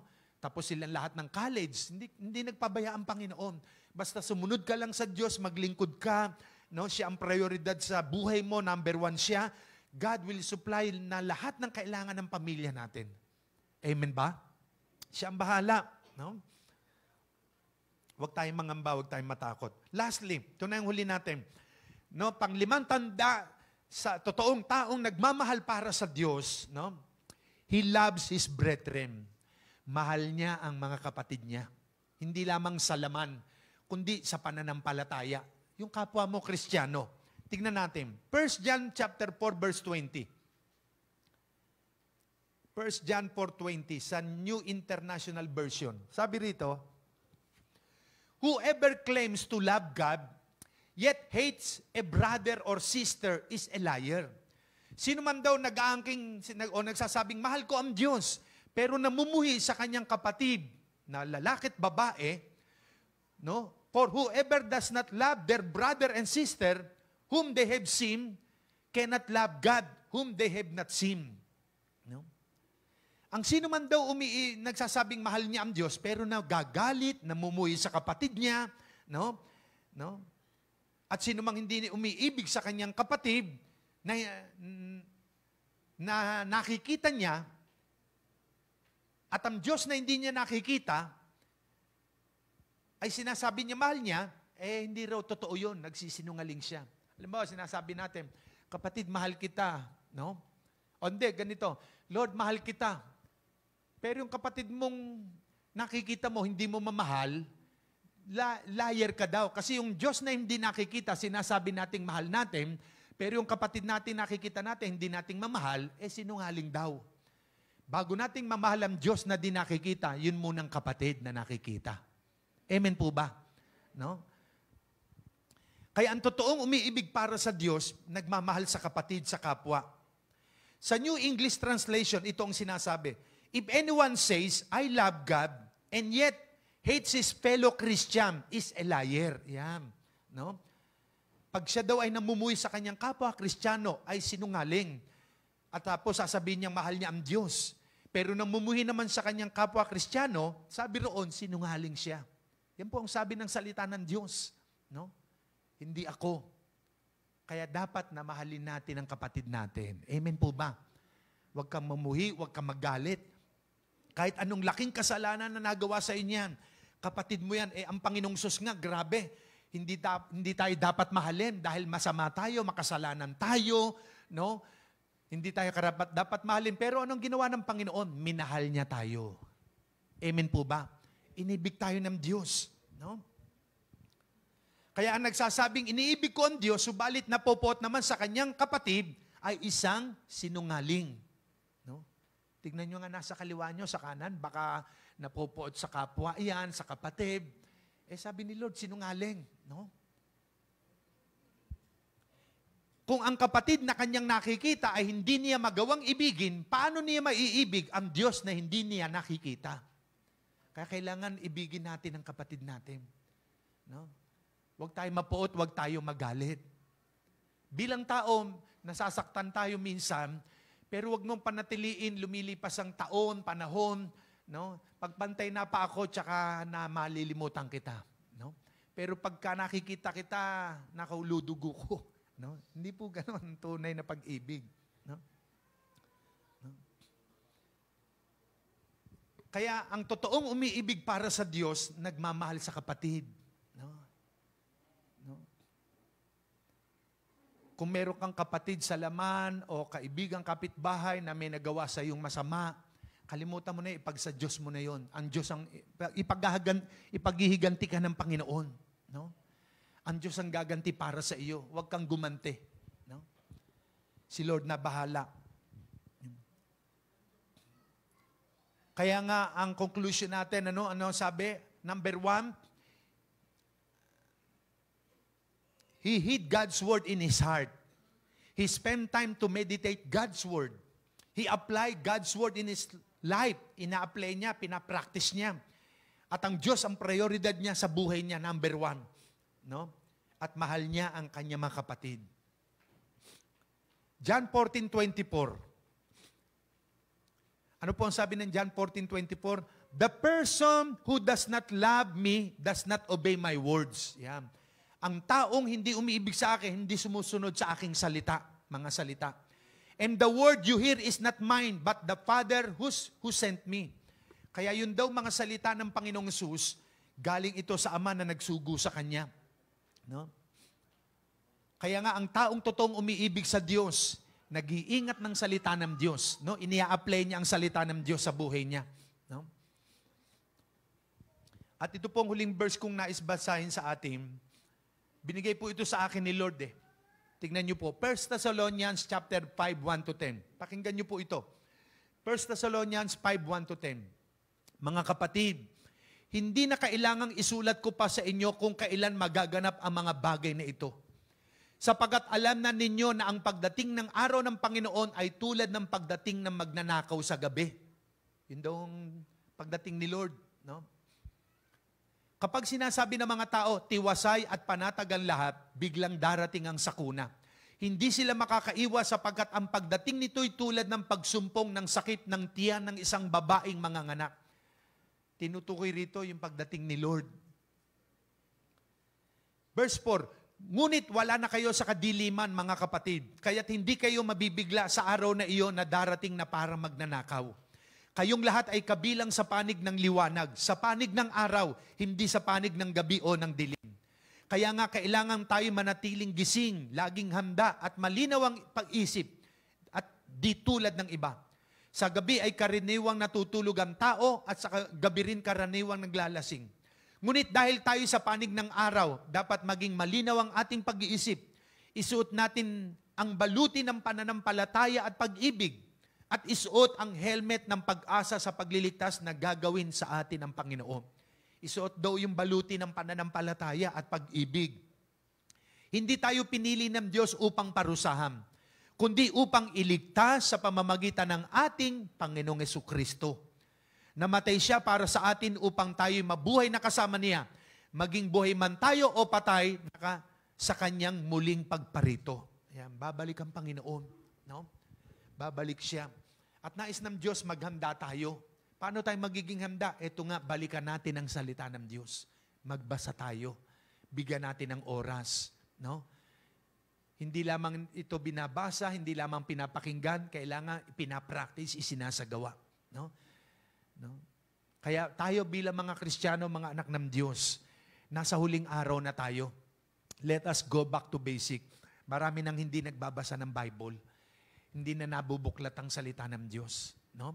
So ngayon po, ang mga salitang ito ng Diyos, itago natin sa puso natin, no? Bigyan natin ng panahon, magbasa ng salita ng Diyos, i-apply natin ito, i-practice natin sa buhay natin, gawin natin number 1 priority natin sa buhay natin ng Diyos. No? Kasi kung biglang dumating si Lord, nadatnan tayo na nabubuhay sa kasalanan, sa masamang gawain, baka may maiwan. No? I pray na makasama tayong lahat. No? Tingnan nyo ang katabi nyo, sister, kasama ka ha? Kasama ka sa pagdating ni Lord ha? No? No? Kailangan mahalin natin ang kapatid natin. Huwag tayong magtatanim ng sama ng loob ng poot. No? Paghariin natin yung love ni Lord. No? Naalala ko si Aling ano nga pangalan nun? Si Aling Virgie, no? Pinalo up ni Pastor, no? Nung pinalo up, nako Pastor, ang dami ko alagang itik, pasensya na, hindi ko maiwanan yung mga itik ko, kaya ilang linggo na ako hindi nakakasamba, nakakadalo sa church, no? Nag-rapture, bumalik ang Panginoon, kinuha yung mga mananampalataya, no? Tumataas din naman siya, kinukuha na si Nanay Virgie. Bigla siyang bumaksak. Lord, ba't ako bumaksak? Sabi ng Panginoon, yung mga itik mo, walang mag-aalaga. No? Kaya hindi ka makakasama. No? No? Mga kapatid, mga magulang, yung mga bagay sa mundong yan, pansamantala lang. No?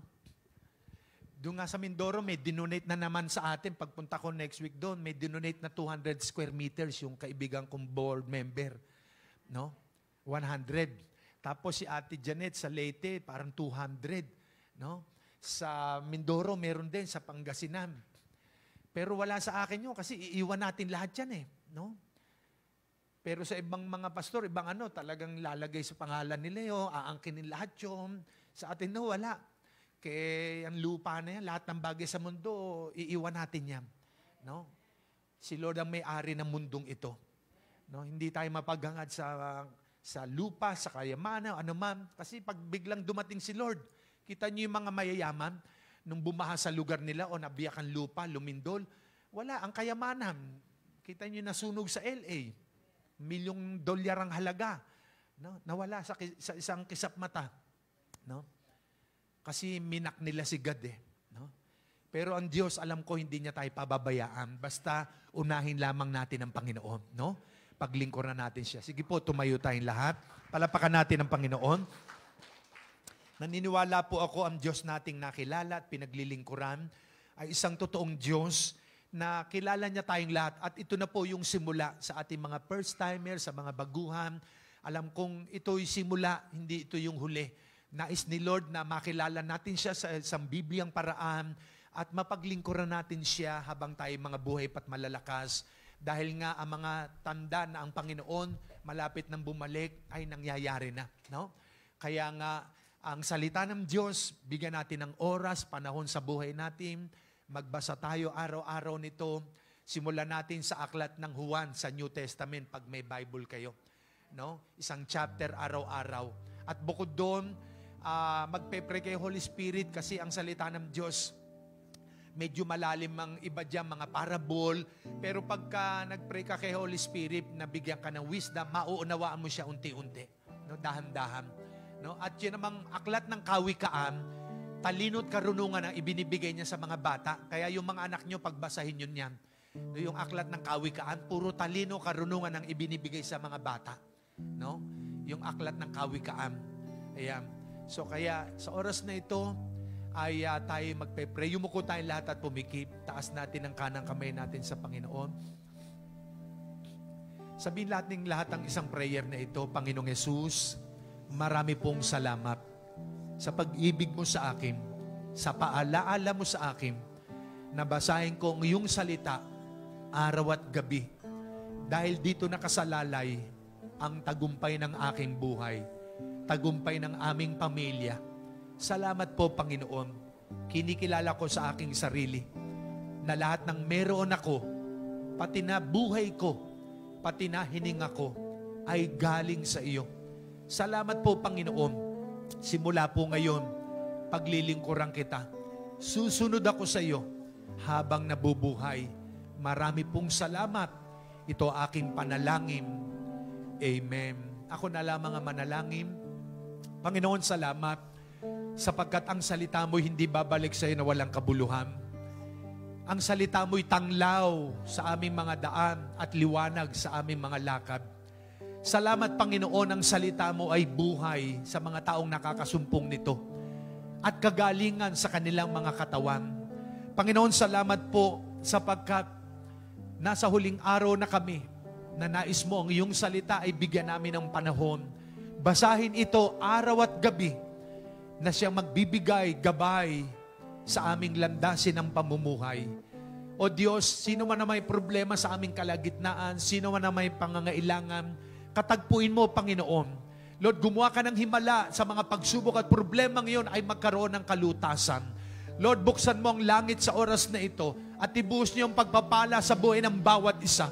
Materially, financially, at ang mga pagsubok at problema ay malutas sa iyong gabay at tulong at lakas, Panginoon. Salamat po, O Diyos. And I release and I declare your blessing upon each and every one. Patuloy po silang lumakas at sumigla sa pananampalataya sa iyo.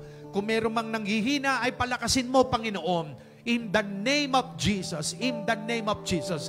Lord, ano man ang kabuhayan ng mga anak, ay pagpalain mo ang mga trabaho, ang mga negosyo, ang bawat pamilya ng iyong mga anak. Salamat po, Panginoon. Hayaan niyong ang aming espiritu, ang aming puso'y manatiling nag-aapoy sa paglilingkod at pagmamahal sa iyo. Marami pong salamat. Hayaan niyo, Panginoon, na maitago namin ang salita niyo sa aming mga puso upang hindi kami magkasala at mabuhay ng matuwid ayon sa iyong kalooban. Salamat po, Panginoon, ng marami. Pinagpala mo na kami ngayong umaga. Hayaan mo, Panginoon, na ang iyong salita ay manatili sa aming mga puso. At tulad kami ng isang taong na itayo ang bahay sa ibabaw ng bato, na dumating man ang pagsubok sa aming buhay o problema, hindi kami bibitaw at lalayo sa iyo. Kami mananatiling nakatayo at matatag dahil ikaw ang aming pundasyon, Panginoong Hesus. Salamat po, Panginoon, ng marami. Salamat, Lord. Thank you, Lord, for the answered prayer. Salamat po, Panginoon. Thank you, Jesus. Thank you, Lord. Salamat. Awitin natin sa oras na ito. Umawit tayo ng isang pagsambang awit sa Panginoon. Thank you, Lord. Salamat po, O Lord God. Ngayong umagang ito, ihayag naming totoo ka naming iniibig, totoo ka naming mahal. Yes, Lord. Sabihin natin kay Lord na mahal natin siya, na totoo natin siyang iniibig. Yung inawit natin kanina, I love you, Lord. I love you, yes, Lord. Thank you, Jesus. Hallelujah. Lovely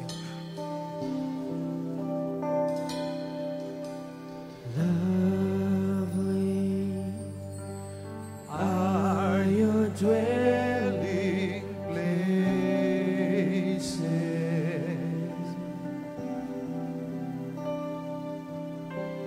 Thirsty,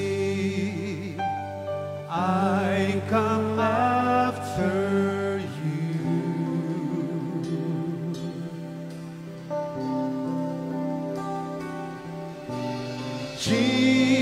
Jesus, my joy, my reward.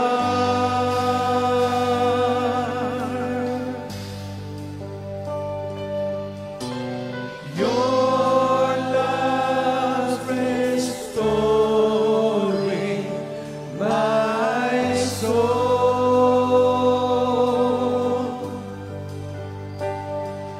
Now I'm yours and you are mine.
Panginoon, mahal ka namin habang kami nabubuhay.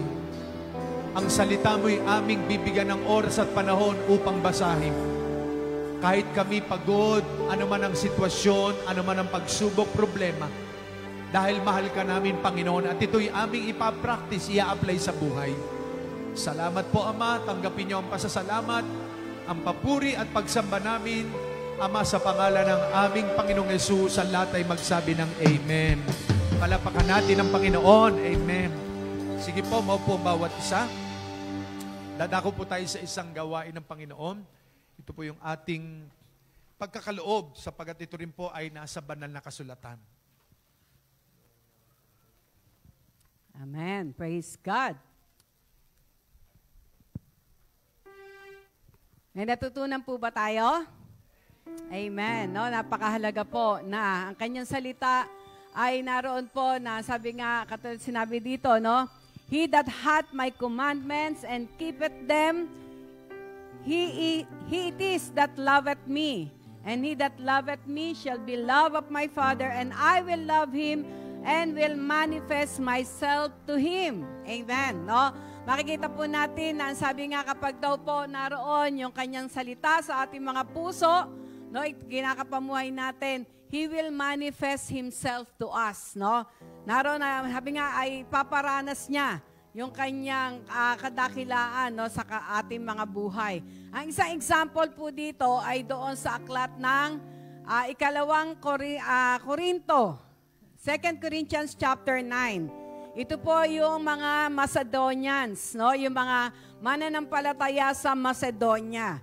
Kung titingnan po natin, no, naroon po na ang mga taga Macedonia po ay nagkaroon ng pagkakataon na talagang parang sabi nga ay natuwa si Pablo, no? Natuwa si Pablo. Naroon nga na sabi nga parang pinagmalaki niya ang mga taga Macedonia, no? Bakit? Sapagkat naroon po dahil ang mga taga Macedonia po, ang salita ng Diyos ay tinago nila sa kanilang mga puso. Kaya po makikita po natin, no, nagkaroon man ng problema na taghirap, no, dahil ng time pong yon nagkaroon ng taghirap. Pero makikita po natin dahil nakatago ang salita ng Diyos sa kanilang mga puso. Ang sabi po dito, no, kung babasahin po natin ang 2 Corinthians chapter 9, no, hindi po naging hadlang ang kahirapan sa pagbibigay nila sa gawain ng ating Panginoon, no? Ang sabi nga doon sa 2 Corinthians chapter 9, sila pa yung nag-volunteer. Sinasabi pa nila kay Pablo na bigyan niyo naman kami ng pagkakataon na maging bahagi kami sa gawain ng ating Panginoon. Tingnan niyo yun, no? Makikita natin na sabi nga, because the word of God, the commandment of God is hidden in their heart, no? Dahil ito'y tinago nila sa kanilang mga puso. Kaya naroon po ang sabi doon, nagmanifest. Ano yung nagmanifest ba sa kanila? Nagmanifest yung, sabi nga po, yung kanilang pagiging mapagbigay in spite ng kahirapan, in spite ng kakulangan. Nagmanifest yung, sabi nga, yung generosity ng kanilang mga puso. Nagmanifest yung kagalakan sa kanilang mga puso sa pagbibigay. Yun po yung tinutukoy dito na He will manifest Himself to us. No? He will manifest Himself to us. Papakita ng Diyos na in spite of everything, yung joy mo mag-o-overflow. Hindi kayang talunin ng kahirapan. Hindi kayang talunin ng problema. No? Lalo na po dito sa larangan ng pagbibigay. Kaya po tuwan-tuwa po si Pablo, no? Pinagmalaki niya, no? Ginawa niya example ang mga mananampalataya sa Macedonia, na kung saan ang mga mananampalataya sa Macedonia talagang itinago, no, ang salita ng Diyos sa kanilang puso at ikinakapamuhay. Kaya makikita po natin, sabi nga naroon na in spite of sabi nga poverty, in spite ng problema, no, yung kahirapan, pero mas higit pa ang kanilang ipinagkakaloob. Bakit? Because God manifests Himself to us. No? Nag-manifest ang Diyos sa kanilang mga buhay. Ano yung minanifest ng Diyos? Yung generosity. Ano pa?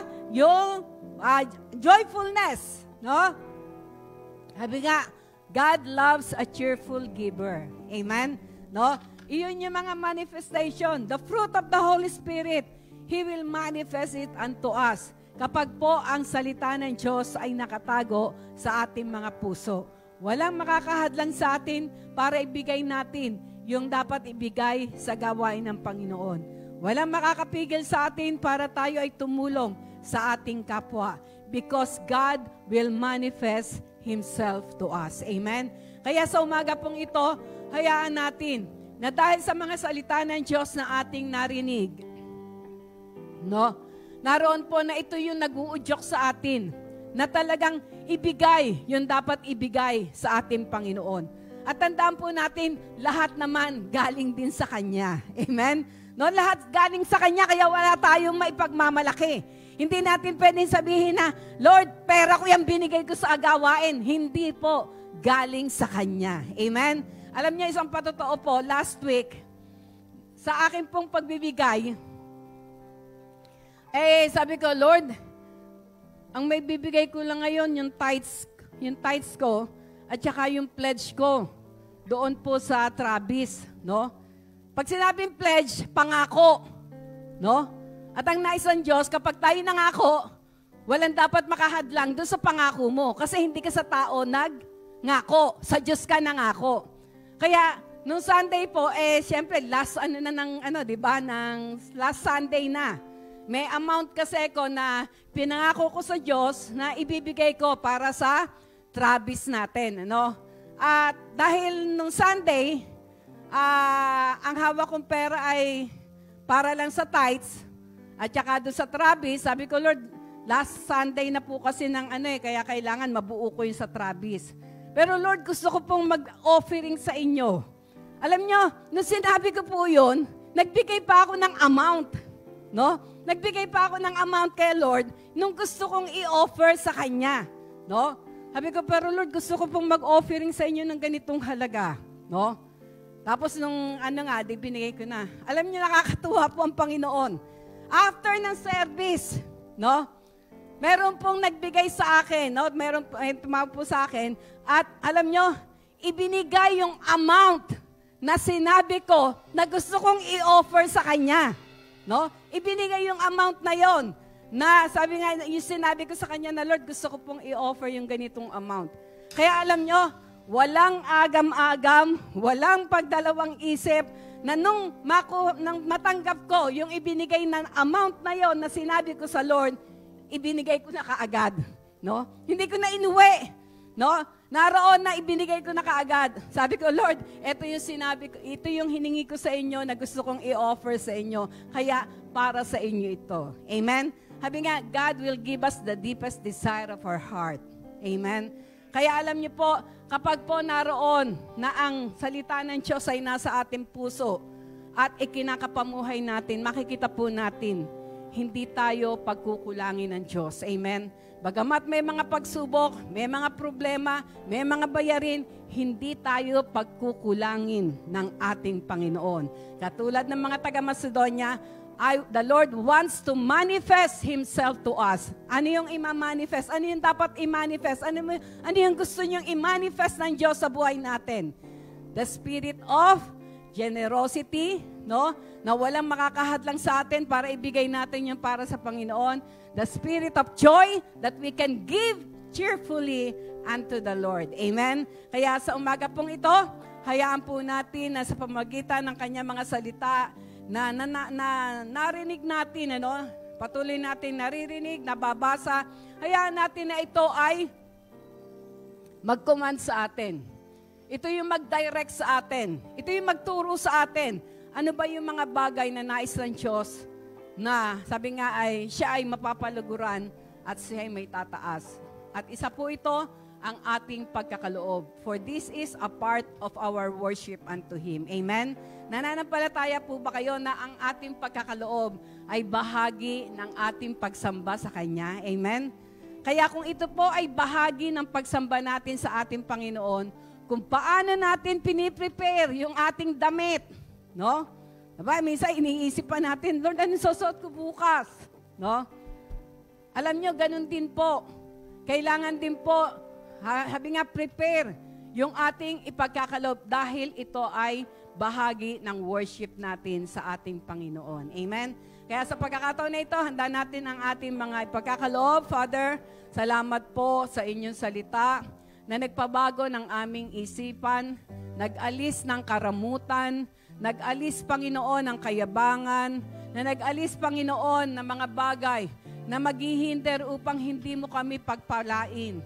Salamat, Panginoon, sapagkat kayo ang siyang naroon na nagtuturo sa amin ng mga dapat naming gawin. Katulad ng sinabi nyo, you will instruct us and direct us in the way we should go as we read and as we keep your word in our hearts, O God. At sa pagkakataon na ito, alam po namin na this is also your commandment. Ang aming pong pagkakaloob, ang pagbibigay namin ng aming tithes and offering, maging ang aming pong mga pledges. Katulad ng sinabi sa Malakay chapter 3 verse 10, na subukan ka namin, Panginoon, sa larangan na ito ng pagkakaloob. Kundi bubuksan niyo ang pintuan at mga bintana ng kalangitan at ibubuhos niyo, Panginoon, ang pagpapala na di sukat akalain, Panginoon, ng bawat isa. Salamat ng marami. Hayaan niyo po na, Lord, katulad ng mga taga-Macedonia, manifest yourself unto us, O God, as we give. Lord, the spirit of generosity, the cheerful heart, O God, the joy unspeakable, Lord, ay naroon na maranasan namin as we give our tithes and offering unto you. Thank you, Father. We honor you, we praise you, and we bless you. In Jesus' name, amen and amen.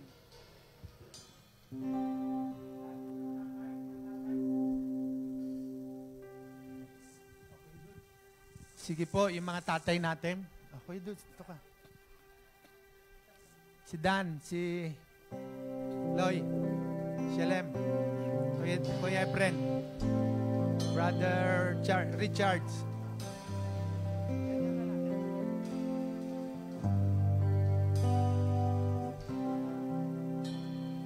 Brother George.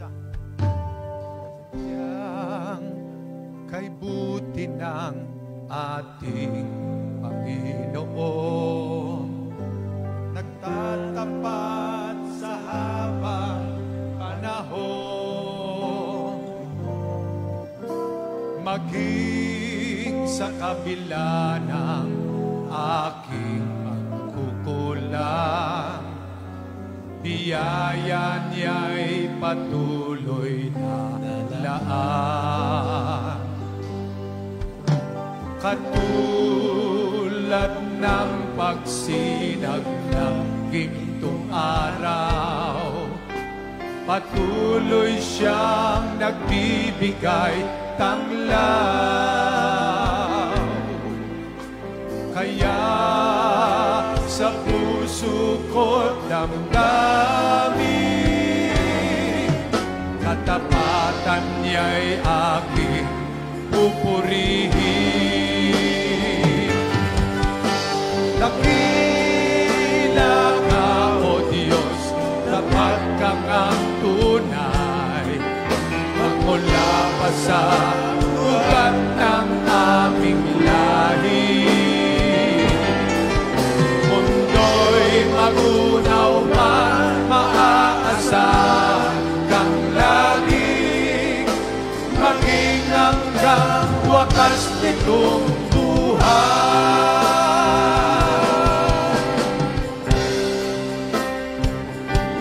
Kay aking pupurihin, sa buong mundo'y aking aawitin. Dakila ang iyong katapatan, pag-ibig mo'y walang hanggan. Dakila ka, O Diyos, tapat kang ang tunay, magmula pa sa ugat ng aming lahi. Mundo'y magunaw man, maaasahan kang lagi,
Salamat po sa ating mga tatay.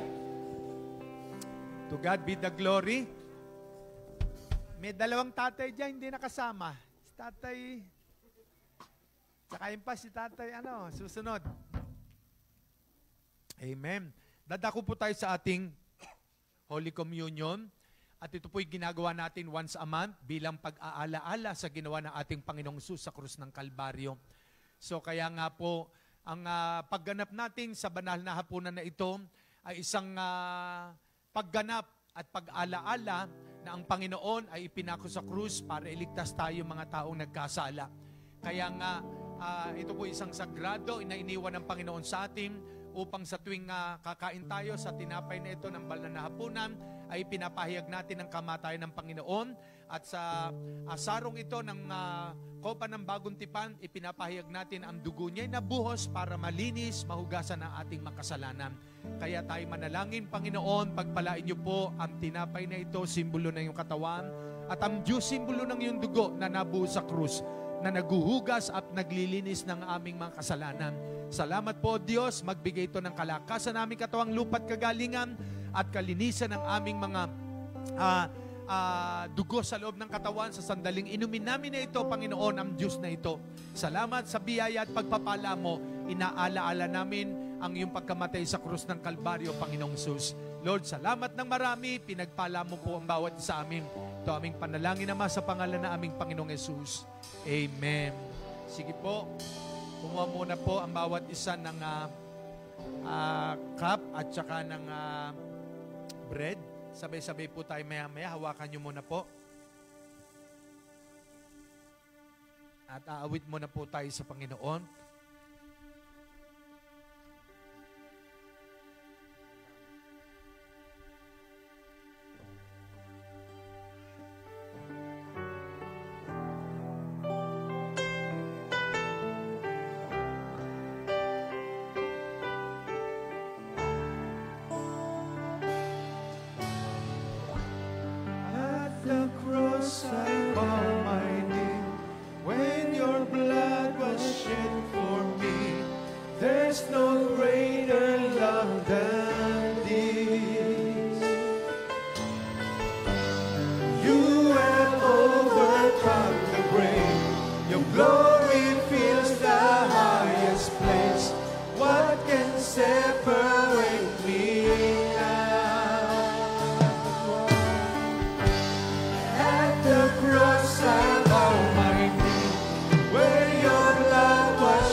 Salamat po, narito ang osya o tinapay, simbolo ng iyong katawan.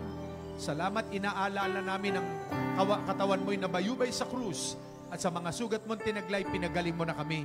We claim healing upon our body, O God Almighty. Thank you, Lord, pinagaling mo na aming karamdaman at sakit sa iyong mga sugat. Thank you, Father, in Jesus' name. Amen. Sabay-sabay natin kainin.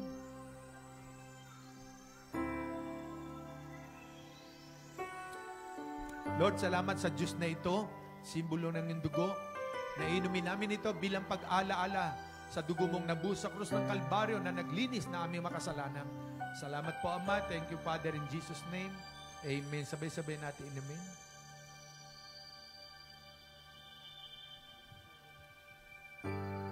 Amen. Thank you, Lord. Sige po, ipasa nyo lang pakanan, pakaliwa.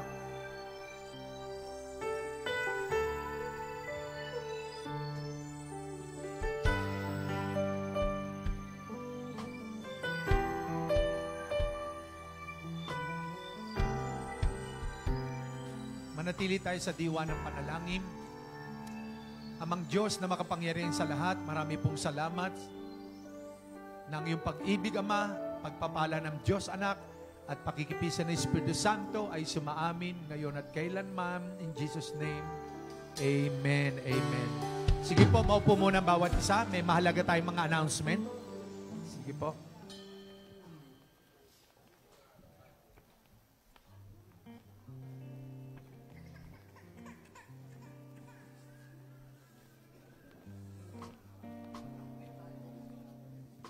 Hello. Okay po. Dako po tayo sa ating announcement. Ayan, ang ating mga upcoming events po.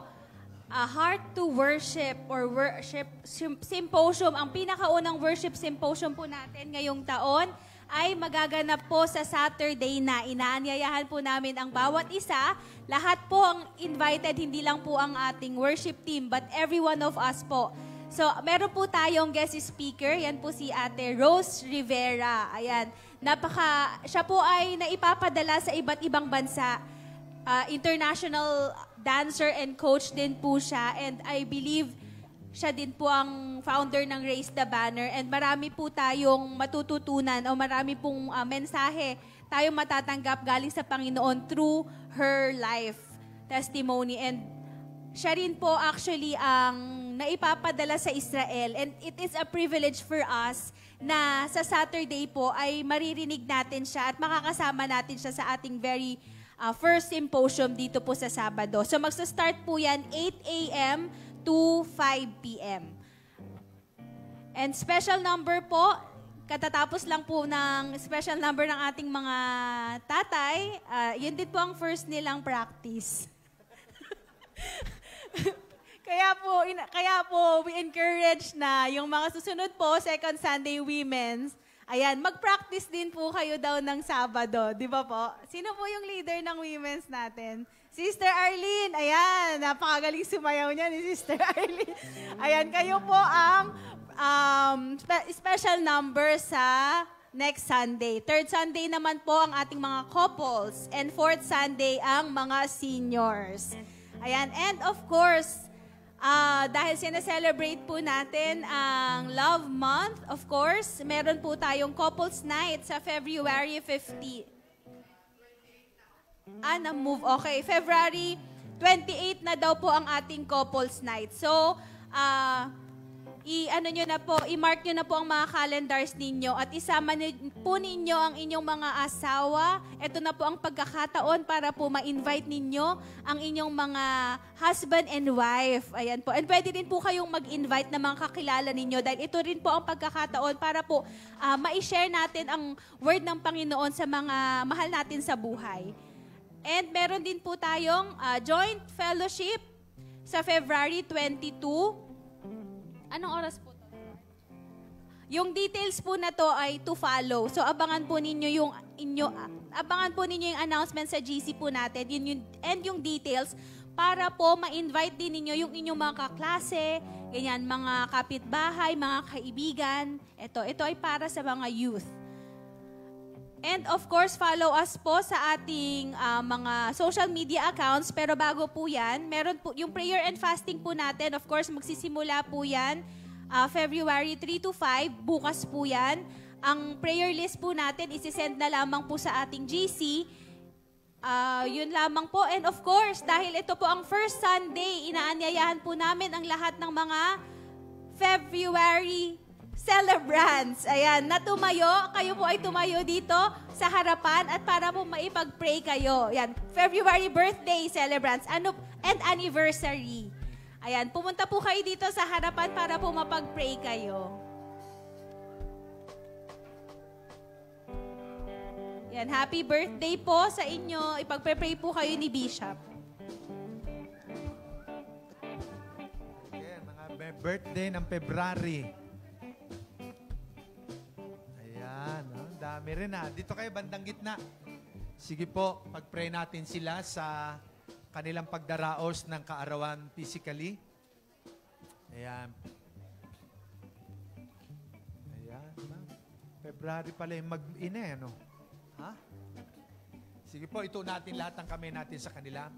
Panginoon, salamat po sa buhay ng aming mga kapatid na ito na magdaraos ng physical birthday ngayong buwan ng February. Lord, we pray for your blessing and favor, O God, be upon them. In Jesus' name, Lord, we release your blessing, O God. Your goodness, your mercy shall follow them all the days of their lives. Lord, salamat. Patuloy ka maging matapat sa kanila. Pagpalain mo sila at ipagkaloob ang mga desire at pangangailangan po nila. I release good health, Lord, sa mga bata pong ito. In Jesus' name, at katapuin mo ang pangangailangan ng iyong mga anak na ito. Salamat, Lord, na marami at maranasan nilang yung umaapo na kagalakan, di kayang ipaliwanag. We entrust their lives unto you at kami makikigalak sa kanilang kaarawan na yon at magkita-kita kami, Lord God Almighty. Thank you, Father, in Jesus' name. Amen. Happy birthday. Happy birthday to you. Happy birthday to you. Happy birthday, happy birthday, happy birthday to you. Oh, meron kayong cake. Oh, yun ang cake nyo. Happy birthday to you. Happy birthday, happy birthday, happy birthday to you. Happy birthday to you. Happy birthday to you. Bilis, bilis. Happy birthday, Happy birthday, happy birthday to you. Oh, sindihan mo na lang yung iyong. Sindihan mo. Dito, bigyan mo sa kanila. Ayan, ang inyong cake. Pang inyo lang, ha? Hindi pwede yata sa iba. Pang solo lang. Pipicturean kayo. Oh, kulang. compress daw po. Kulang na isa, oh. Compress.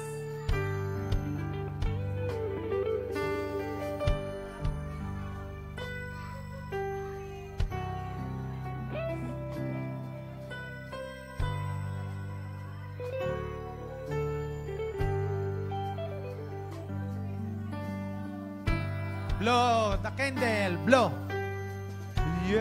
Yes, happy birthday! Happy birthday. God bless you all. Bye-bye. God bless. Oh. Ayan, pahabol po na announcement sa ating worship symposium po pala. Meron tayong registration for only 100 pesos po and pack lunch din po tayo. Pack lunch po and ngayon naman po ay inaanyayahan naming tumayo ang ating mga first-time visitors. Pag natawag po ang inyong pangalan, maaari po kayong tumayo para ma-acknowledge po. Unang-una po si Brother Mark Hahala. Mark. Yan. Si Sister Abby Hahala. Mag-asawa Tama sila. po ba? Halika dito, pag-pray Ayan, punta sana. po kayo dito para po mapag-pray. Sister Jenelita Kunanan and Brother Danilo Kunanan. Ayun, mag-asawa. Sige. Ayan.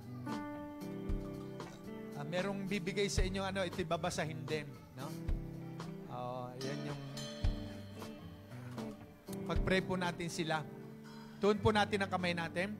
Lord, salamat po sa buhay ng pamilyang ito na dinala mo po sila rito. We pray, O God, that open the windows of heaven and pour out your blessing upon them. Patuloy nilang maranasan ang kabutihan mo, ang biyaya mo at pagpapala sa kanilang pamilya at ang iyong protection, O God.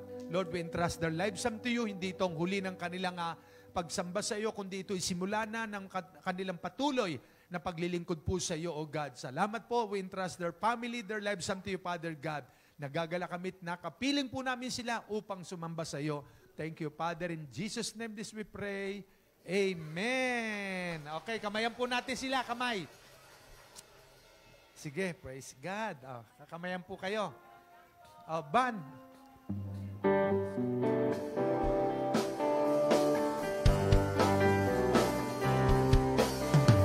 Mahal na mahal kita sa Panginoon. Mahal na mahal kita sa Panginoon. Kailan may di kita ipagpapalit, pagkat sa piling mo'y langit. Mahal na mahal kita sa Panginoon. Okay, God bless you. Ayan. Amen. Okay. Sige po, umawit lang mang tayo sa Panginoon ng isang awit. Bago tayo mag-closing prayer, sige po, tumayo ang bawat isa. Ano yung kinanta natin kanina? Faithfulness. Sige, huling kanta.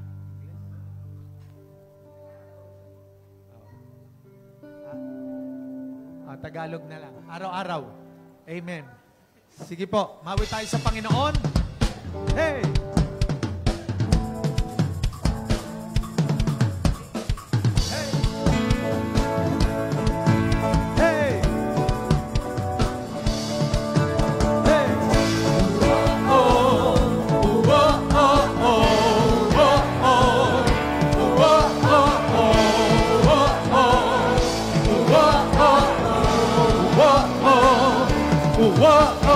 Araw-araw kasiyahan, araw-araw kagalakan, araw-araw, O Diyos, araw-araw, O Diyos, araw-araw sasamahan, araw-araw di iiwan, araw-araw, O Diyos, araw-araw, O Diyos.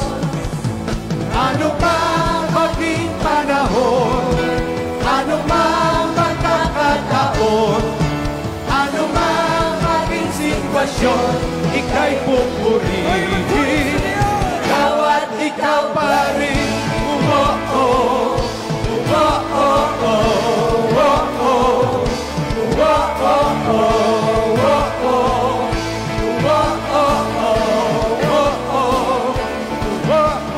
Araw-araw kasiyahan, araw-araw kagalakan, araw-araw, O Diyos, araw-araw, O Diyos, araw-araw sasamahan, araw-araw di iiwan, araw-araw, O Diyos, araw-araw, O Diyos. Ano mang maging panahon, ano mang magkakataon, ano mang maging sitwasyon, ika'y pupurihin.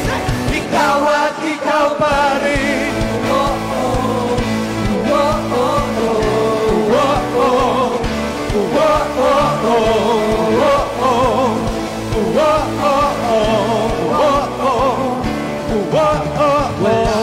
Katulad, lalala kang katulad. Wala kang katulad, lalala kang katulad. Wala kang katulad, lalala kang katulad. Wala kang katulad, lalala kang katulad. Wala kang katulad, lalala kang katulad. Wala kang katulad, lalala kang katulad. Wala kang katulad, lalala kang katulad. Wala kang katulad, lalala kang katulad. Mang maging panahon, ano mang magkakataon, ano mang maging sitwasyon, ika'y pupurihin. Ano mang maging panahon, ano mang magkakataon, ano mang maging sitwasyon, ika'y pupurihin. Ikaw at ikaw pa rin.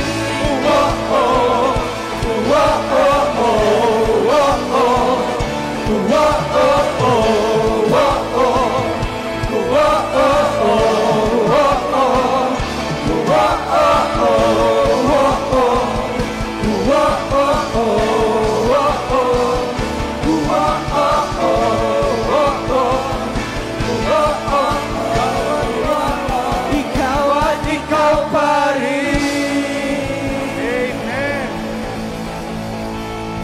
Thank you, Lord. Magpasalamat tayo sa Panginoon. Thank you, Lord. Give thanks with a grateful heart. Give thanks to the Holy One.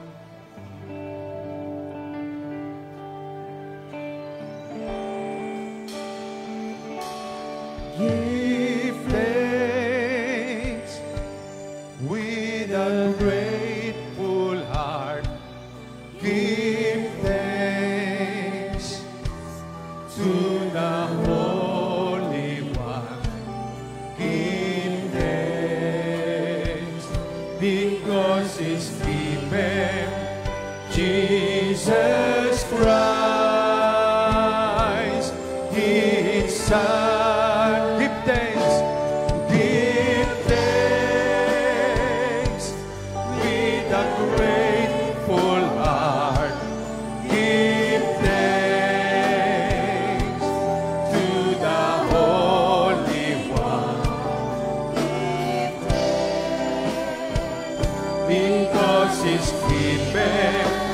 Jesus Christ inside. And now, let the wind say, I am strong. Let the poor say,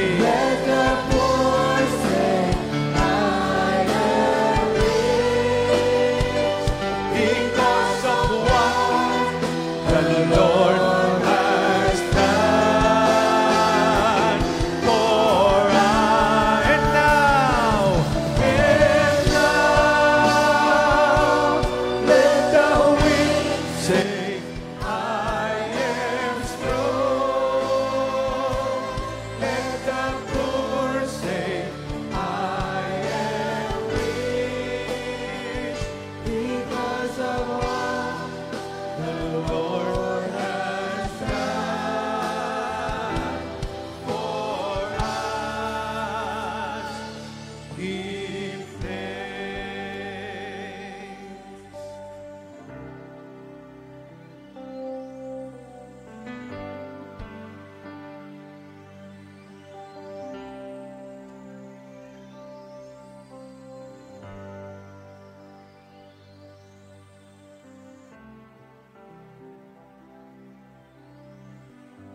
Thank you, Lord.